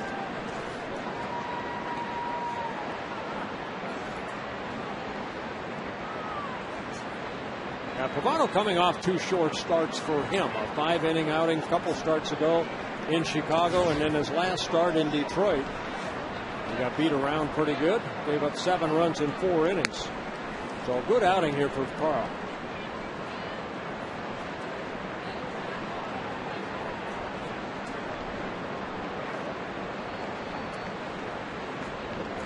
Two and 1. Popped up. And that'll spin back into the seats.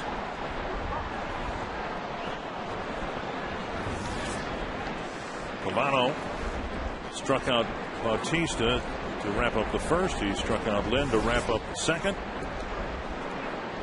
And he hasn't struck out anybody since. Here's the Quest high-speed pitch, brought to you by Quest High-Speed Internet. Romero at 93, Pavano at 92, and 90 pitches for Pavano. Ground ball, but it'll bleed through the left side. So he got the ground ball, but a seeing eye single puts runners at 1st and 2nd with nobody out. And Travis Snyder to the plate. So Bucks was just a roller up the middle, and now this 4-hopper through the left side of the infield. Yeah, not a bad pitch, breaking ball down, and Encarnacion just pulling that ball and finding that hole between 3rd and short. There's Travis Snyder. He's hit 2 grounders to short and hit a short fly ball to left. We'll take one of those grounders to short, please. Snyder runs pretty well. He's hit into 3 double plays and about 300 at bats. Pavano misses the outside corner.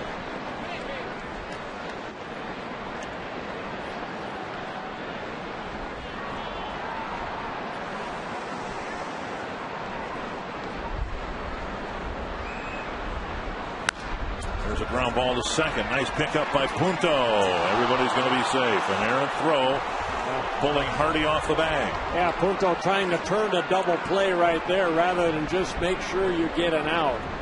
Tried to hurry his throw, and that pulled J.J. Hardy off the bag. An error charge to Punto, and they're loaded up with nobody out. Yeah, you can see he spins around and then throwing that ball on the outfield side. Hardy has to go off the bag to get it.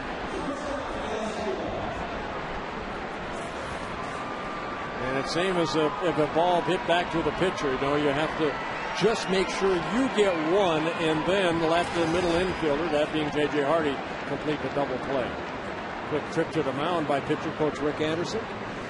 Well, Pavano's had to pitch out of difficulty in each of the last 3 innings, and now here in the 7th, bases loaded, nobody out. Can't get much more difficult than that. Escobar, the hitter, and then you're dealing with Bautista and Wells behind him.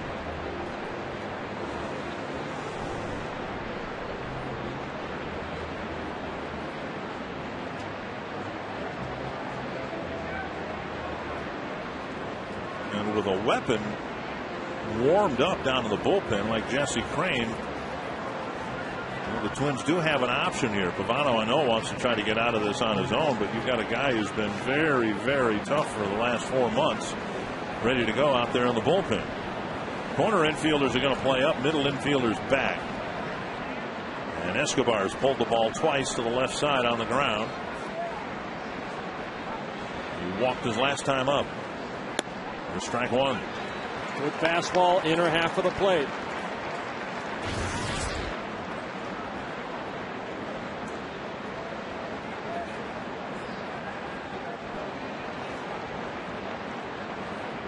One strike to Escobar. There's a grounder to short. They'll get one. Great scoop at first. Kadire digs it out. They get the double play. The Jays tie it up. But on a slowly hit ground ball, Hardy to Punto to Kadire, they get 2. Yeah, quick turn of a double play right there. J.J. Hardy to Punto. Punto has to hurry his throw because Snyder's right on top of him. And the throw a little bit low, and Michael Kadire gets it right there for the double play. Now, Jays do tie the game at 2 apiece, but a big double play behind Pavano. So now Bautista with 2 bases open. But you've got Wells hitting behind him. Back to our AT&T trivia question. The last right-handed batter before Bautista to hit 50 or more home runs, I thought Alex Rodriguez. And it was 3 years ago. They go after Bautista, at least on the first pitch. 1 strike. Yeah, go after him right here. Pavano, I think, he makes his pitches. He can get this guy out. Bautista just 1 for 10 in his career against Pavano. Nice block by Joe. So far, to this point, Pavano's done a masterful job of damage control. But to be honest, he's had a lot of damage to try to control here. That's pitching. That's pitching. Leadoff doubles, singles, an error this inning. 1-1 to Bautista.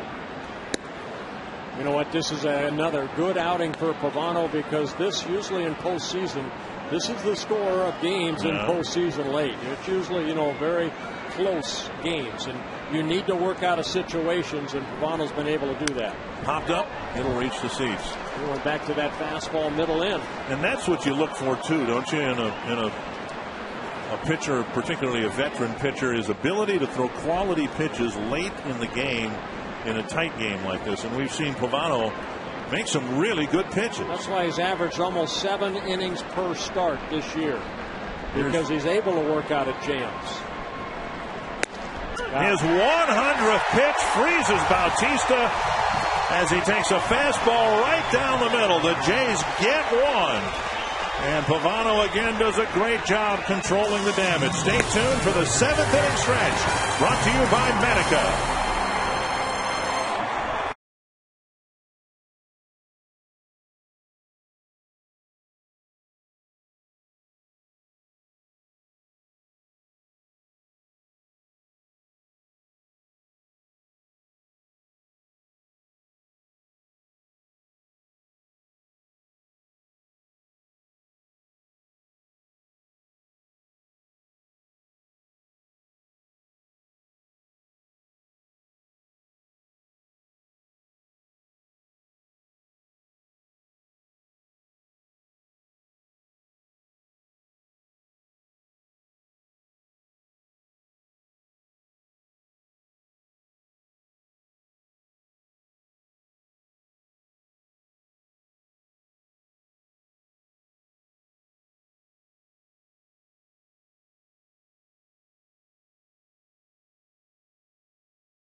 Plouffe swings at the first pitch and fouls it to the net.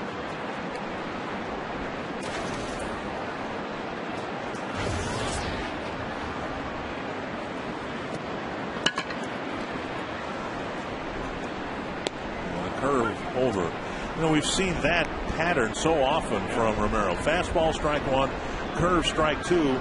In the first at bat of an inning, it's like, okay, I'm just going to remind everybody I got great command here tonight. And Plouffe swings and misses. Buck fires the first, one away. Hockey fans, you can follow the Wild on their upcoming trip to Finland right from your phone.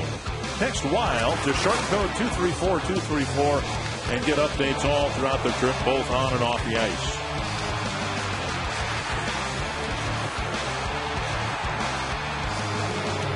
So one gone in the 7th inning, and Michael Kadire is struck out and bounced to second. Little fly ball to left.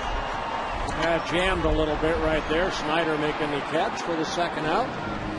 Kansas City now is leading Tampa Bay 7-0 in the bottom of the 6th inning. And if they play in Boston, I suspect at this point it's a pretty big if, but if they play, the Rays lose and the Yankees win, suddenly everything changes. If you're anticipating the Yankees coming here to open up the playoffs, it all changes, because then the Yankees would be in first place in the division by a game, and with 2 games left, it would look more like the Rays would be opening up here on Wednesday. Bring whoever's on.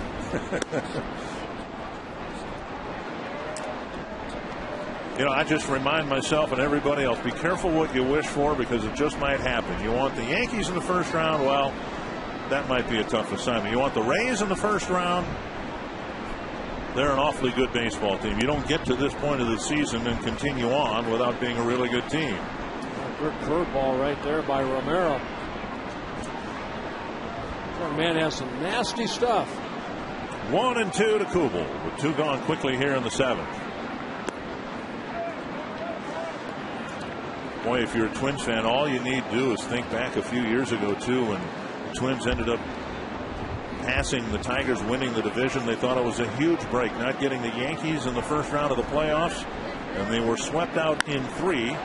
Kubel drives it to right center. He's got his second hit. They were swept out in 3 games with the home field advantage by the Oakland A's. And the Twins haven't played well since they've clinched, but for that matter, neither of the Rays, the Yankees, or the Rangers. Hey, you know, and that's important. You know, I mean, you're trying to keep everybody healthy, get them ready for postseason. Of course, the Yankees and the Rays, they're trying to, you know, get the best record. But, hey, both those clubs have struggled, too. And so have the Rangers. Given the way his rookie season has gone so far, you almost expect Valencia to deliver here. He's got some awfully big clutch hits late in games for the Twins. And he takes a strike on the outside corner. He's put it in play twice against Romero with a ground ball at third, or to third, and a fly ball to center.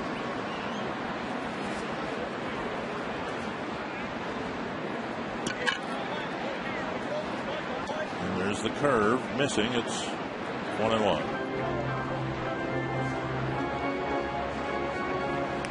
Romero now 98 pitches on the night.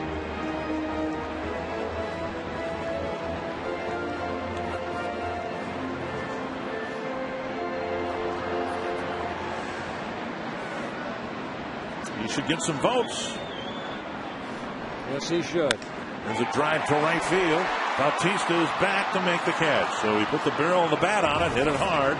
But it's the 3rd out of the 7th, and we go to the 8th, tied at 2.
and he's not going to give up. And he's going to go out there and he's going to fight tooth and bone to the very end. And what he does so well is he studies hitters. He reads each individual hitter. He doesn't read a team. He doesn't pitch with what he feels like he has that day.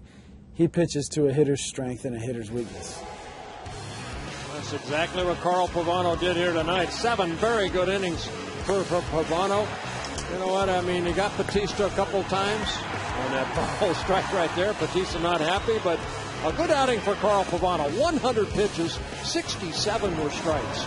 And could you ask for a better outing in your last regular season game before the playoffs? I don't know what's going to happen when he takes the mound again here next Thursday.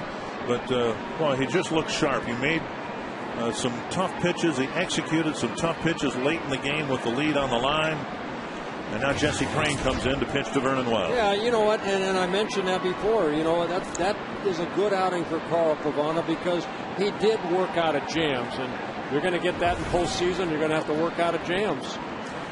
Joe Mauer staying in the game despite the pitching change. We were told that he may come out when Carl Pavano came out, but that he wants to stay in here and finish the ball game. A sign that Joe's knee is fine and everything's right with the world. 1-0 to Vernon Wells.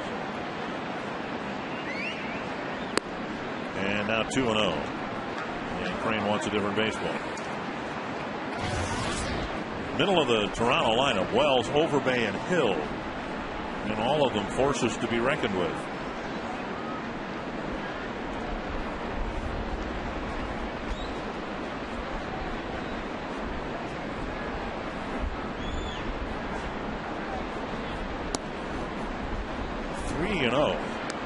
Pavano walked just one man, and that was Escobar in the 5th. Yeah, Pavano 7 innings, 9 hits allowed, 2 runs, only 1 earned run with a walk and 3 strikeouts. Foul back. That's coming toward John Gordon again.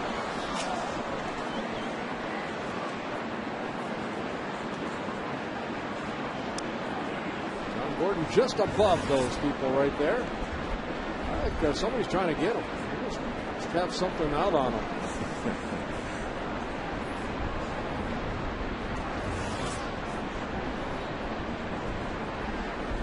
And a walk, putting Wells aboard to start the 8th.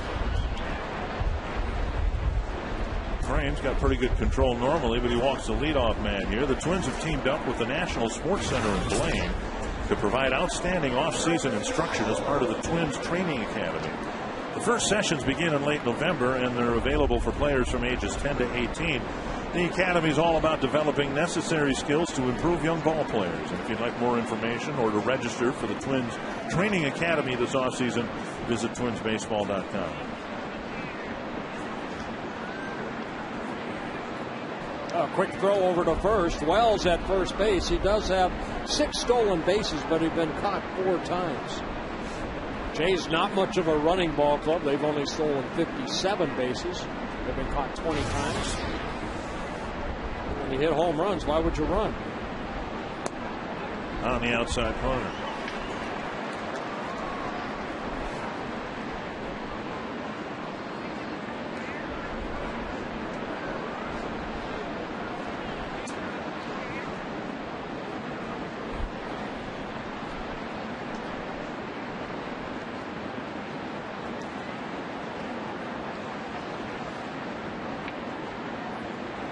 Swing and a miss, 2 strikes.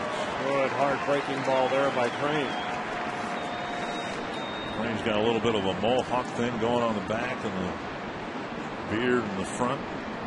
Not quite where San Francisco closer Brian Wilson is with the beard. Brian Wilson looks like the missing Vachon brother, former professional wrestler. Down and in, and it's 1-2.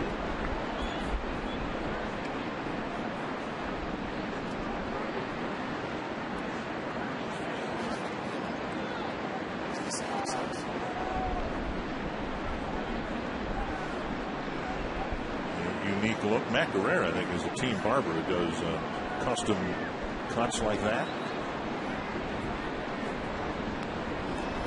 Hope Jesse didn't pay for that.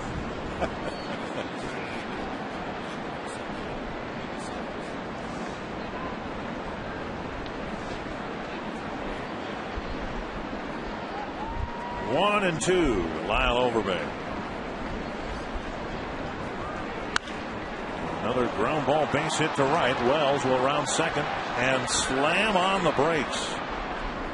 So a walk and now a ground ball single. And the Jays, who have threatened to put up big numbers again here tonight throughout the middle innings, now into the late innings, have another threat here in the 8th. Yeah, Jesse left a breaking ball up right there, and Overbay picks up his 3rd hit of the ball game.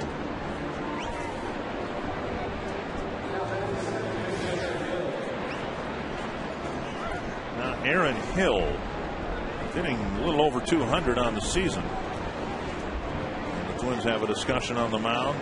Kanayer already in on the grass here. Crane finds himself in the same kind of difficulty that Pavano found himself in. Valencia and Kanayer pinching the corners a little bit. Middle infielders back. First pitch, swung on and fouled back.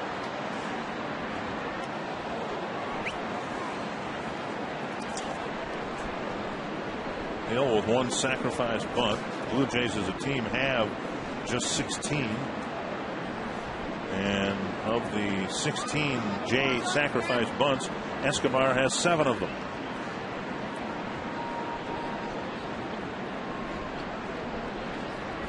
Now he squared and bunts it foul. 2 strikes. So now Crane, who, as he's evolved this year into a very effective relief pitcher, one of the things that's improved for him, he's picked up more strikeouts this year. It's that little slider down and away that's picked up a lot of those strikeouts.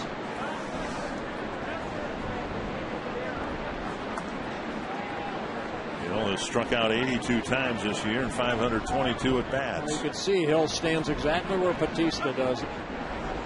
Crowding the plate. Got him. Yep, good fastball. Got him to chase one away. Well, big strikeout right there for Jesse Crane. Just overpowering Hill. Good movement on that little fastball. They're way behind. Adam Lind, and Lind, a strikeout victim. He's among the league leaders in strikeouts. He's struck out 143 times and 565 at bats. There's Mr. Guerrero.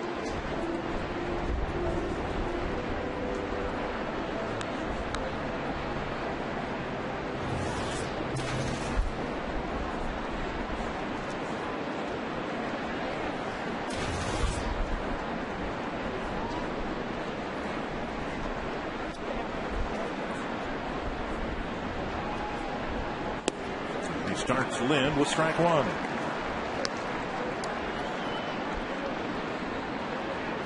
Lind having a breakthrough year last year when he hit 35 home runs, drove in 114. Played a lot of left field. Now Snyder playing left. Lind, the designated hitter. Breaking ball up just a little bit. 1-1. Missing by much right here. That pitch. Pretty good pitch.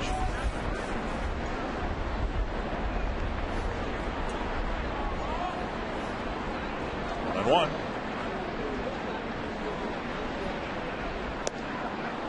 And now just off the outside corner, 2-1. Twins got a big double play in the 7th. Crane trying to get a bigger one here in the 8th.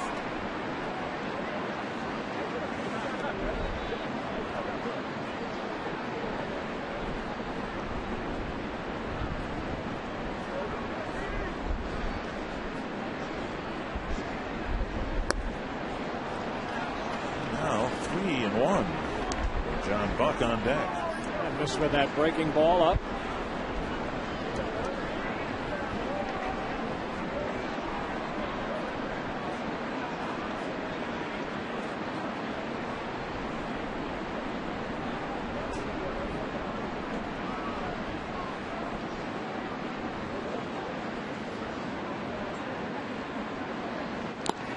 Swing and a foul. 3-2. Power against power right there. One by Crane. Good fastball, and Lind, a home run hitter, swung right through it. And he's strikeout prone anyway, and Crane would love to get him here. for the second out.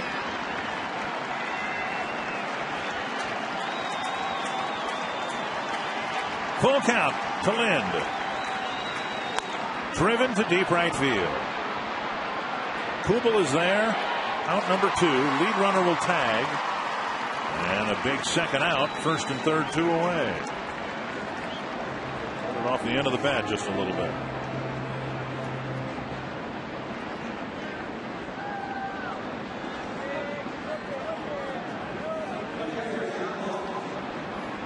And now Buck.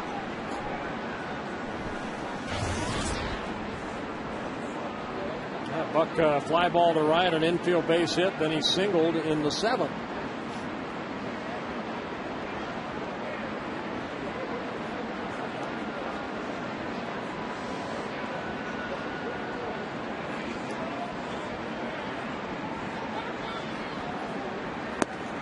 Ball 1. So in the 7th inning, the Jays got their first 3 batters on base and scored just 1 run. Now here in the 8th, a walk and a single to start the inning. And Crane trying to strand 2 runners and keep this a tie game. We saw Brian Fuentes getting up with Matt Barrera. 1-1. Well, what a difference of a change of organization has meant to John Buck. 6 years with the Kansas City Royals, hit 70 home runs in those 6 years, and this year he's into that lock and load mode with the Toronto Blue Jays, and he's hit a career high 20. 1-1 to John Buck. 1-2.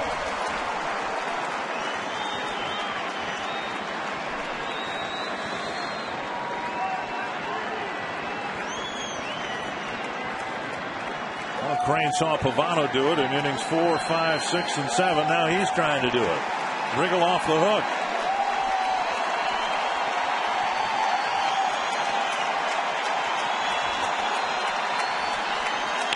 Base hit left field, and Buck delivers on a 1-2 pitch, and the Jays have their first lead 3-2. All right, left a pitch up right there. Buck gets his 3rd hit of the ball game, driving in his 66th run.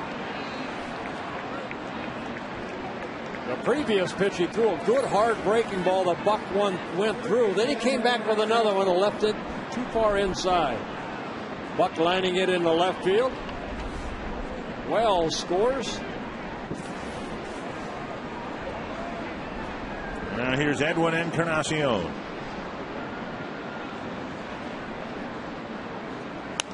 Foul back.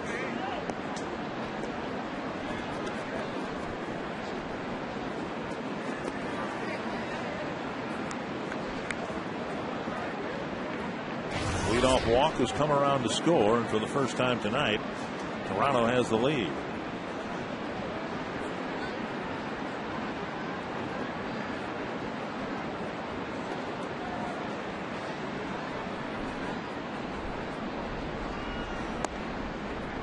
Fastball low, 1-1.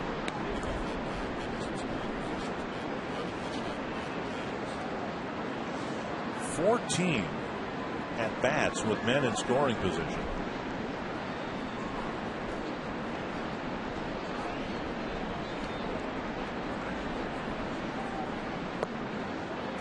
Two and one.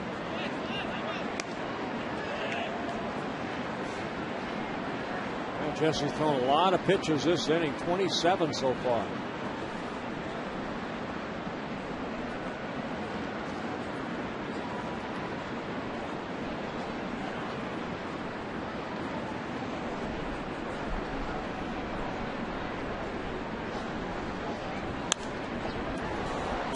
Two.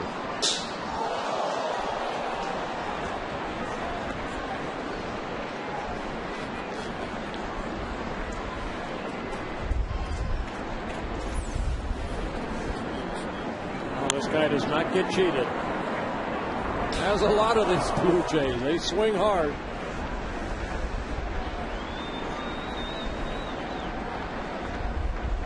Probably cut down a swing right here. Right. 2-2. He drives it to left. Young back. And a 3-run home run. Number 19 for Edwin Encarnacion. And it took the Jays a while tonight, but they finally play to their strength and get a big home run. Well, Encarnacion hit 2 in last night's ball game. And he adds another one here, a high fastball. And he puts the Jays up 6-2. A big 3-run home run. Ball staying middle in. And the ball just clearing the left field fence. And now here's Travis Snyder with the 30th pitch of the ball game from Crane. He delivers low, ball 1.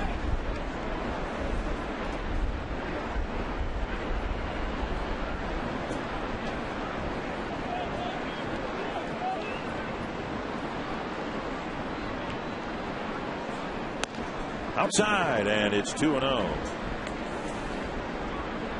Fuentes and Guerrero are both warmed up, and if this inning goes beyond this inning, or this hitter, just because of the pitch count more than anything else, they're going to have to come out and get Jesse Crane, I would imagine. Foul back, 2-1.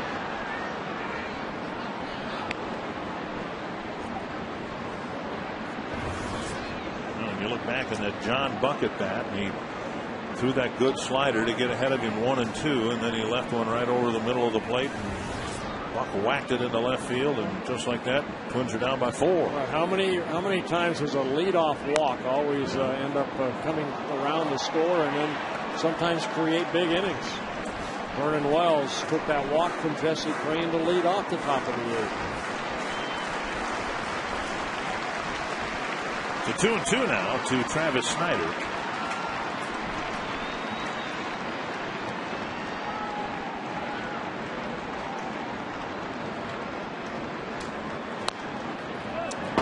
Foul, and the marathon inning continues for Jesse Crane.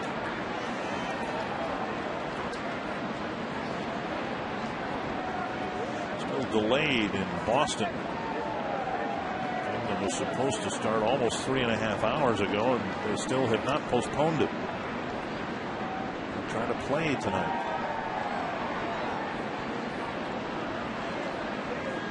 The Rays might be wishing it was raining in Kansas City. They're down 7-0.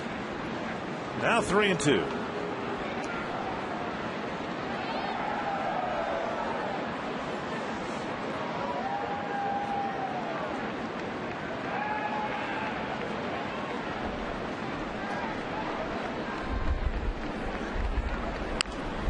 And another foul, and Crane's got to reload here.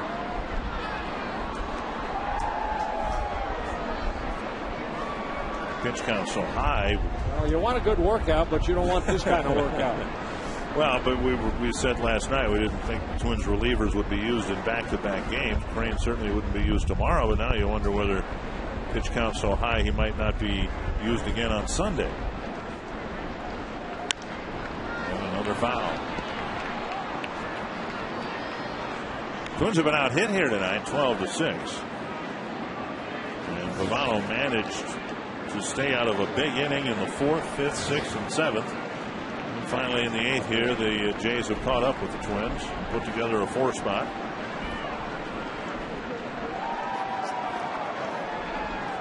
Fuentes is taking a seat. Now Glenn Perkins getting loose. And another foul on the ball.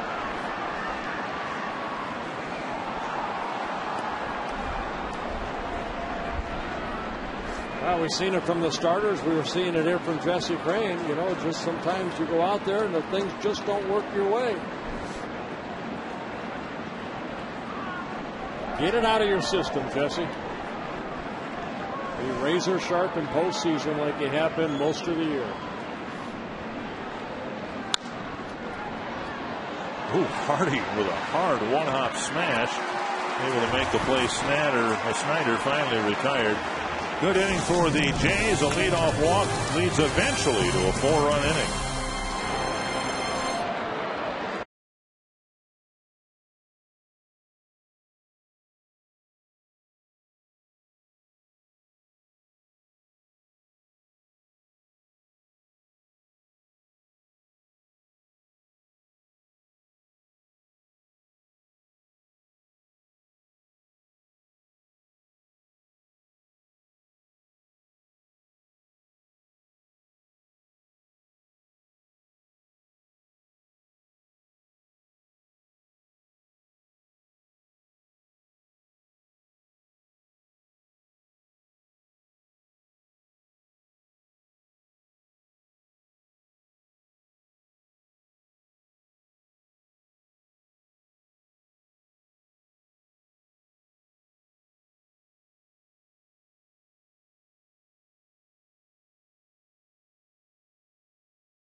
From right field at the Target here at the Target Field and Target Plaza, it's Quest Twins Live, featuring the Toyota postgame wrap. We'll talk about the Twins playoff push, a couple games remaining. Preparing to hit is our instructional, what guys do on the on-deck circle to get ready to hit with Ron Coomer and Anthony LaPanta, plus Ron Gardenhire's postgame press conference from his office here at Target Field. Is he concerned? We'll find out on Quest Twins Live. Dick?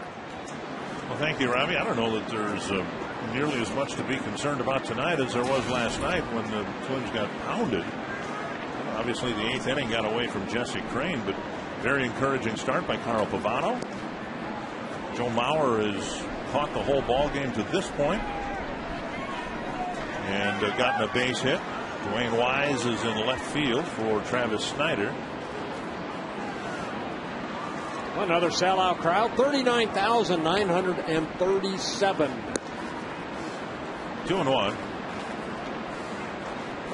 Yeah, but you know what? Even last night, the whole idea is to get Liriano, some work. And Liriano, even though he struggled at times, he got his work in. I just think from the fan standpoint, it's the fans get a little restless maybe sooner than they should be about losing games, giving up 10 runs on a nightly basis, and this has just been a much better ball game, a very competitive game, and Tomey's back in the lineup, Mauer's back in the lineup.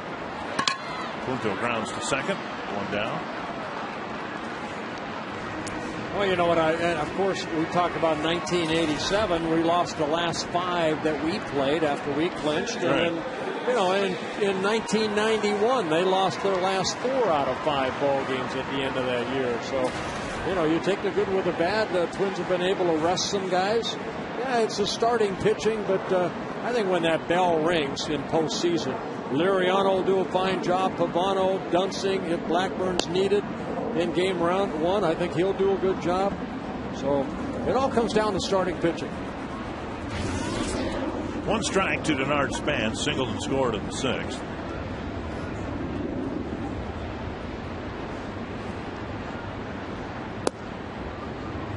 And now 2 strikes. Ricky Romero's done a very good job here tonight. 106 pitches, 69 for strikes. No walks, 5 strikeouts. A lot of ground ball outs.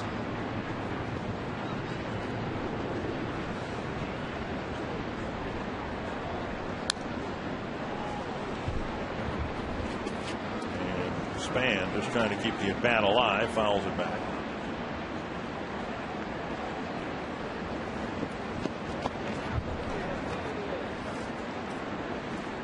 13-game winner last year in his rookie season, looking for win number 14 here this year. 2-hopper to second. Boy, he's gotten a lot of those, hasn't he? Yes, he has. Weak little 2-hop ground ball. 13 ground ball outs. Make sure you tune in to Fox Sports North all throughout the Twins postseason run. During every game, we'll have an online chat with one of our analysts at FoxSportsNorth.com. And right after the game, turn your TV to Fox Sports North for extended coverage. We'll have a 1-hour postgame show after every game throughout the playoffs. 2 gone. And J.J. Hardy hitting. Now, you're going to have a medical procedure here in October, mid-October. We hope the Twins are still playing on the other side of that. I get my right hip replaced. I hope your hospital has a TV so you can keep following the Twins. Oh, I'll be at home. I'll be at home.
Good start tonight for Carl Pavano. Twins had a couple of short leads that the Blue Jays eventually overcame now to take a 4-run lead. Glenn Perkins comes out of the pen to pitch to the Jays in the ninth. Yeah, Perkins making his 11th appearance. He made one start earlier this year. 19 2/3 innings, 12 strikeouts, 4 walks for Glenn.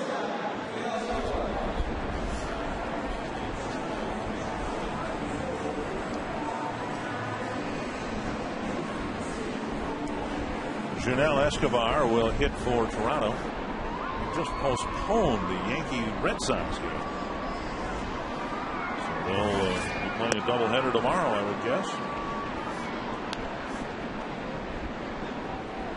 I remember Gene Mock saying, doubleheaders in Major League Baseball.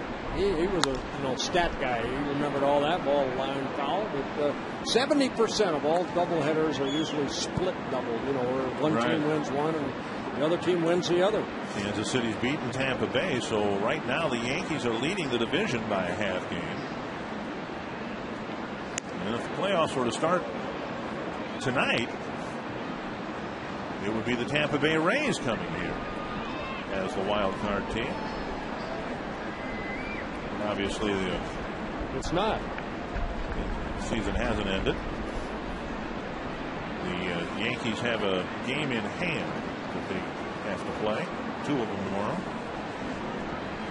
2-2 the count to Escobar. He'll be followed by Bautista and then Vernon Wells. All third strike. 1 away.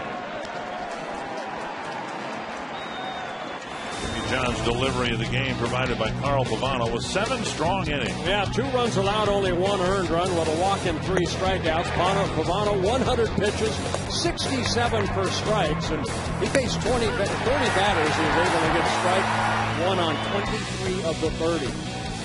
Well, good outing for Carl Pavano.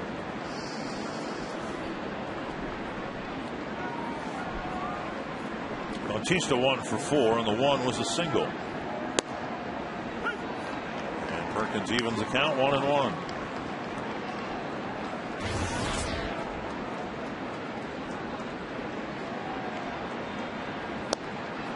Strike 2. Perkins, a guy that likes to work inside. Last 2 strikes, inner half of the plate. See if Joe goes back in again. Yes, he is. He left it out over the plate. That's to the right field corner. Another drop for a hit. Kubel turns and fires. And Bautista has a 1-out double. I'll tell you what, you make some good pitches and then you leave 1 out over the plate and Bautista makes you pay for it. Now we're wanting it, inner half with Bautista, the inside out swing. It's his 2nd hit of the ball game. For Bautista, his 35th double.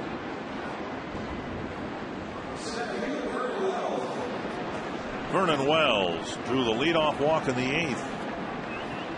Started the 4-run inning for Toronto.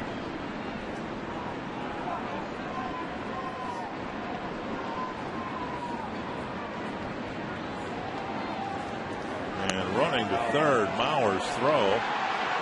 Not in time, really had no chance. Perkins just, if he looked at him at all, he just looked away and delivered home. He got a huge jump. If you don't pay any attention to him, they're going to try to steal third, and Bautista does. His 9th stolen base of the year.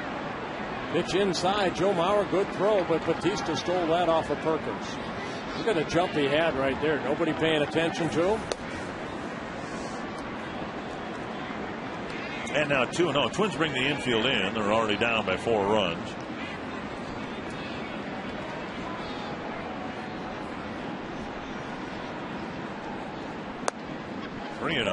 Overbay on deck.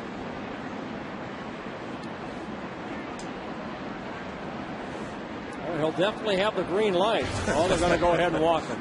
And he may swing at this. So there's the intentional walk to fill first base.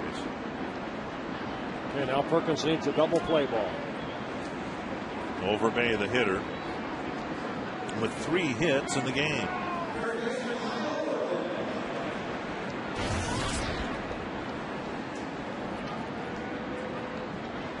After Wells' leadoff walk, Overbay just slapped a 4-hopper through the infield. A 2-out single followed by Buck. Here's a liner to Valencia. Out number 2. And that'll bring up Aaron Hill.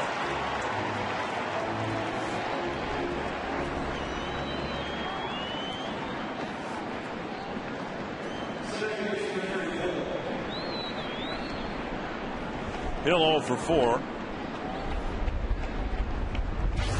Crane struck him out in the 8th. Then he got Lynn, the next batter. And he was one good pitch away from getting out of the jam. And John Buck slapped a single to left, and Encarnacion hit the home run, and suddenly it was a 6-2 ball game.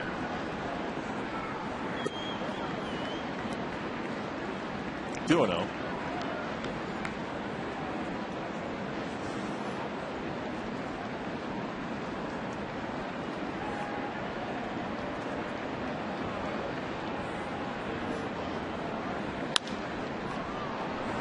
Up and back into the seats. 2-1.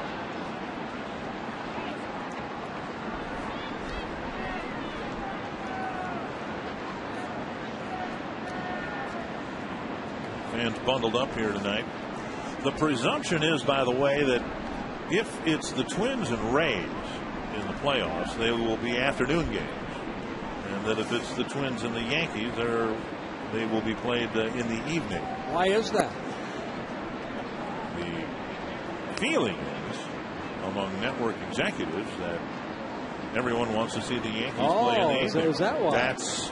So it's really the Yankees that control the postseason. I like that. 3-2.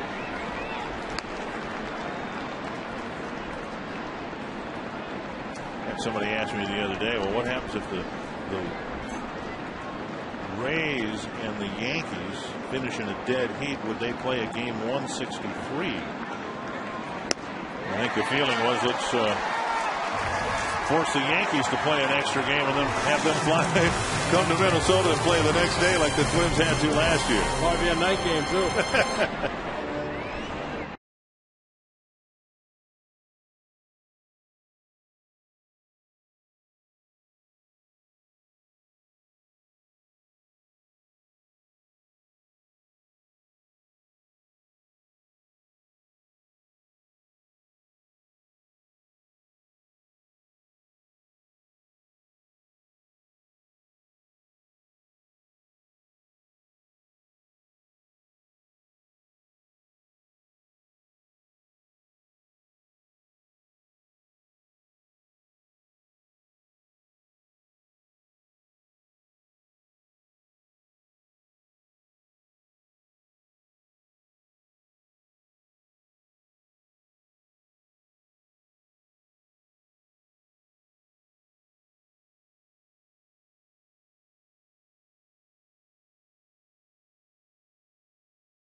Be the 7th Toronto Blue Jay hitter to reach the 20 home run mark the way he's going.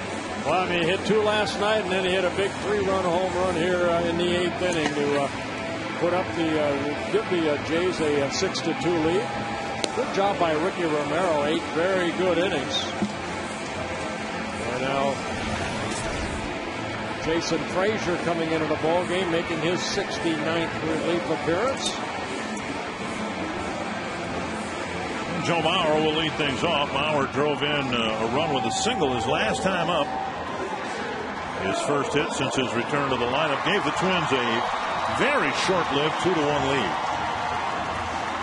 So Mauer, Young, and Plouffe are scheduled to hit here in the Twins' ninth. Yeah, Frazier with a good fastball in the low 90s, big sweeping curveball and a circle changeup in his 7th season with the Blue Jays. And a first pitch strike.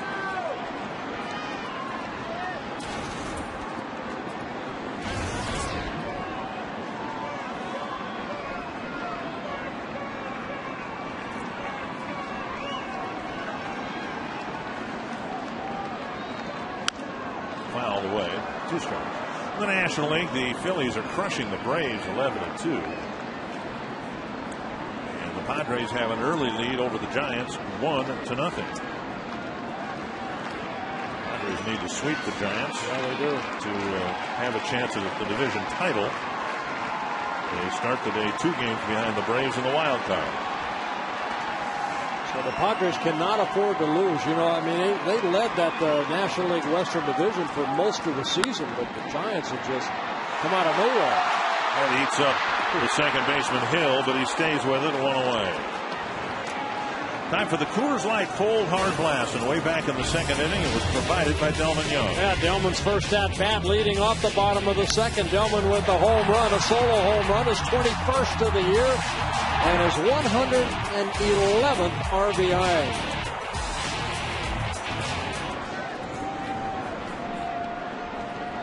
Young followed that up with a 2-out single in the 4th, bounced into an inning-ending double play in the 6th.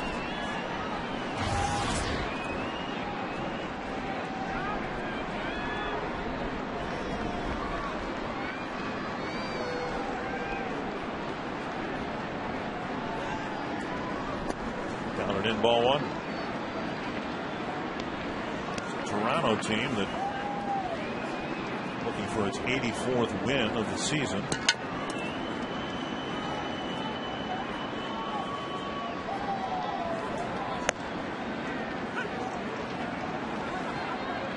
Still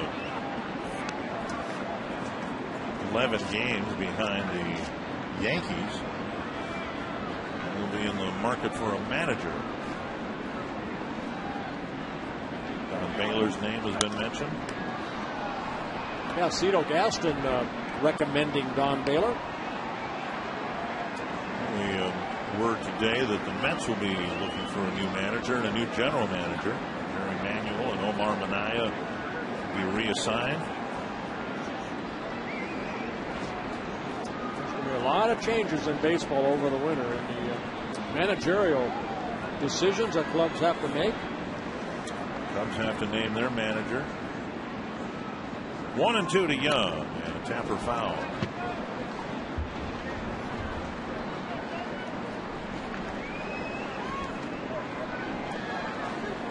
Dodgers, I think, kind of made a preemptive strike by naming Don Mattingly for fear that if they didn't name him right away, any of these handful of teams that are going to be looking for managers would swoop in and hire him.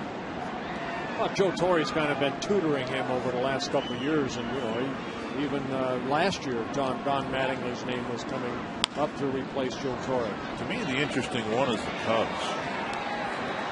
You know, they certainly will consider Ryan Sandberg, but that they haven't named him yet. You know, with the Mattingly hiring in Los Angeles, and yet that Cub job is wide open, and if they don't hire Sandberg, as many jobs as are going to be open, someone I think probably is going to.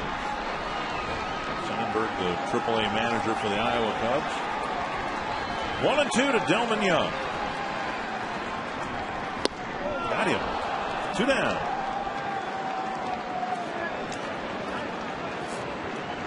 That'll bring up Trevor Plouffe. Oh, went inside on Delman Young. And just throwing that fastball right by him.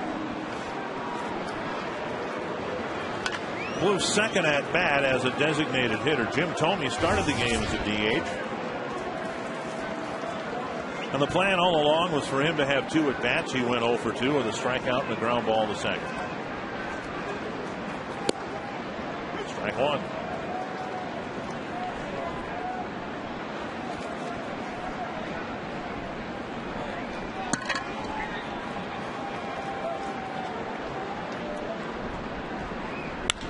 That ball is blasted to left field.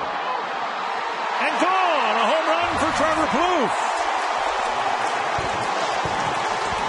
And the Twins still alive. Plouffe hitting his second Major League home run.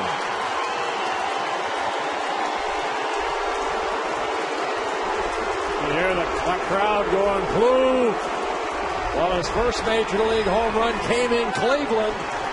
So his first Target Field home run, a line drive home run. A breaking ball left up, and Plouffe put a good swing on it.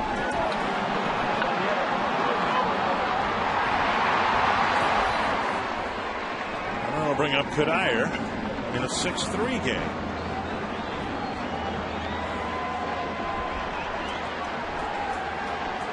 Well, the Twins got a home run out of the DH spot, and it wasn't Jim Thome. Cuddyer takes one up and in, ball one.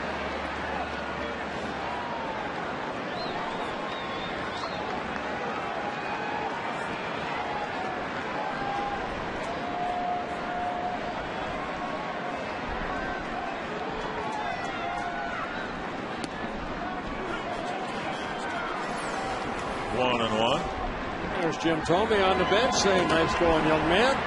Thank you, sir.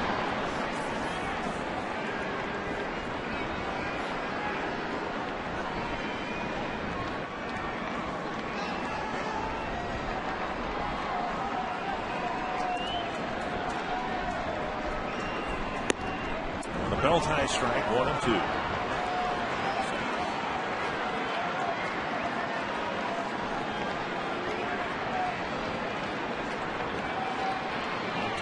First two at bats, and it's Plouffe who hits a home run.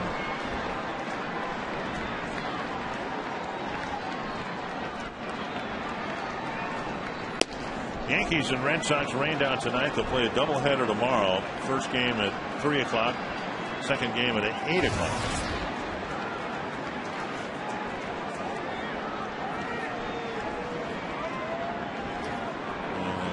I don't know this is true, but I believe the Rays and Royals play an afternoon game. And if that's the case, it could take some of the luster off that Yankee Red Sox doubleheader, or maybe add more luster to it, I guess.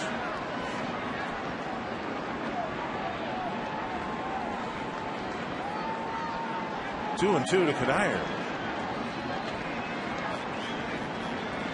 And I've just been told it is a night game tomorrow. Here's Cuddyer shooting one to right center field toward the gap. And Cuddyer will dig for second and reach with a 2-out double.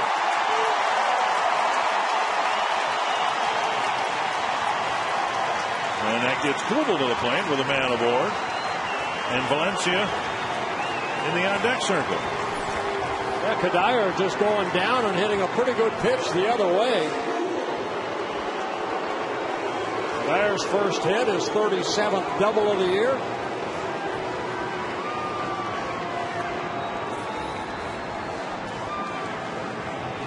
The Twins are down to their last strike in the last two at bats. And the game's still alive. A home run and a double. And here's Kubel. A pair of singles in his last two at bats.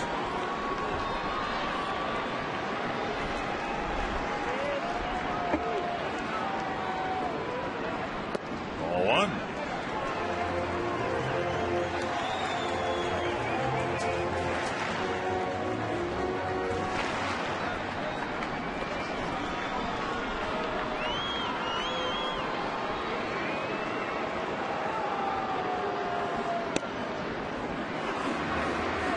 One and one.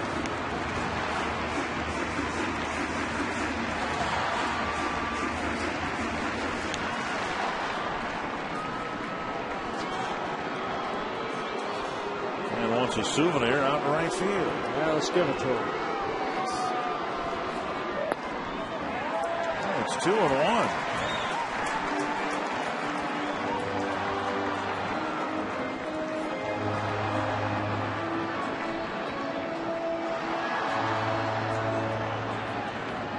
Gaston hoping that Frazier can get the final out here in the ninth inning.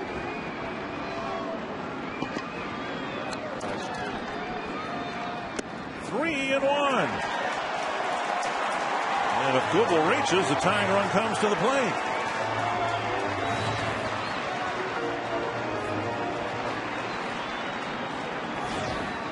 Kubel should get a fastball right here to hit. See if he can hammer it hard somewhere. He hammers it hard to right. Kadire is going to be held. So Kubel with his third hit, and here comes Valencia as the tying run.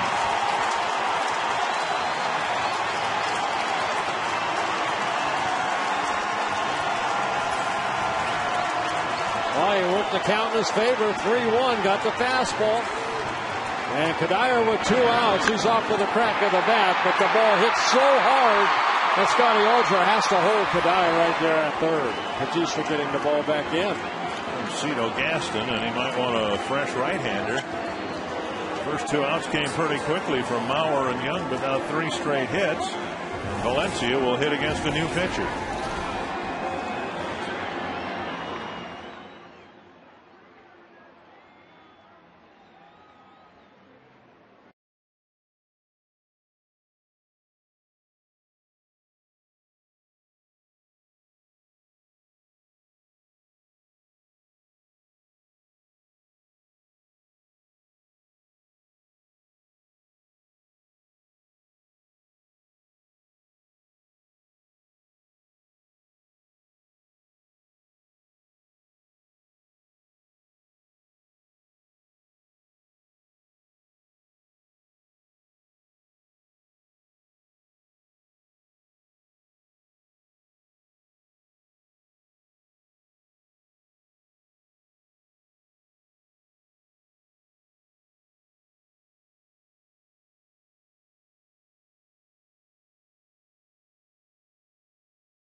Circle, he'll hit if Valencia can keep the game alive, and he'll hit against the Toronto closer, Kevin Gregg. Yeah, Kevin Gregg with 36 saves on the year and 41 save opportunities. 36 saves, a career high for Kevin Gregg. In his first season with the Blue Jays, he came over from the Cubs organization last year, signed as a free agent, a 1-year deal with the Toronto Blue Jays.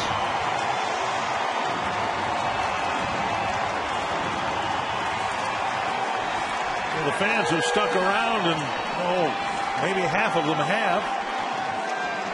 They've seen a nice little comeback here with 2 outs in the 9th, and we'll see if Valencia can keep the line moving. Yeah, Gregg with a sinking fastball, slider, and a changeup. There's the slider. And Valencia takes it, ball 1.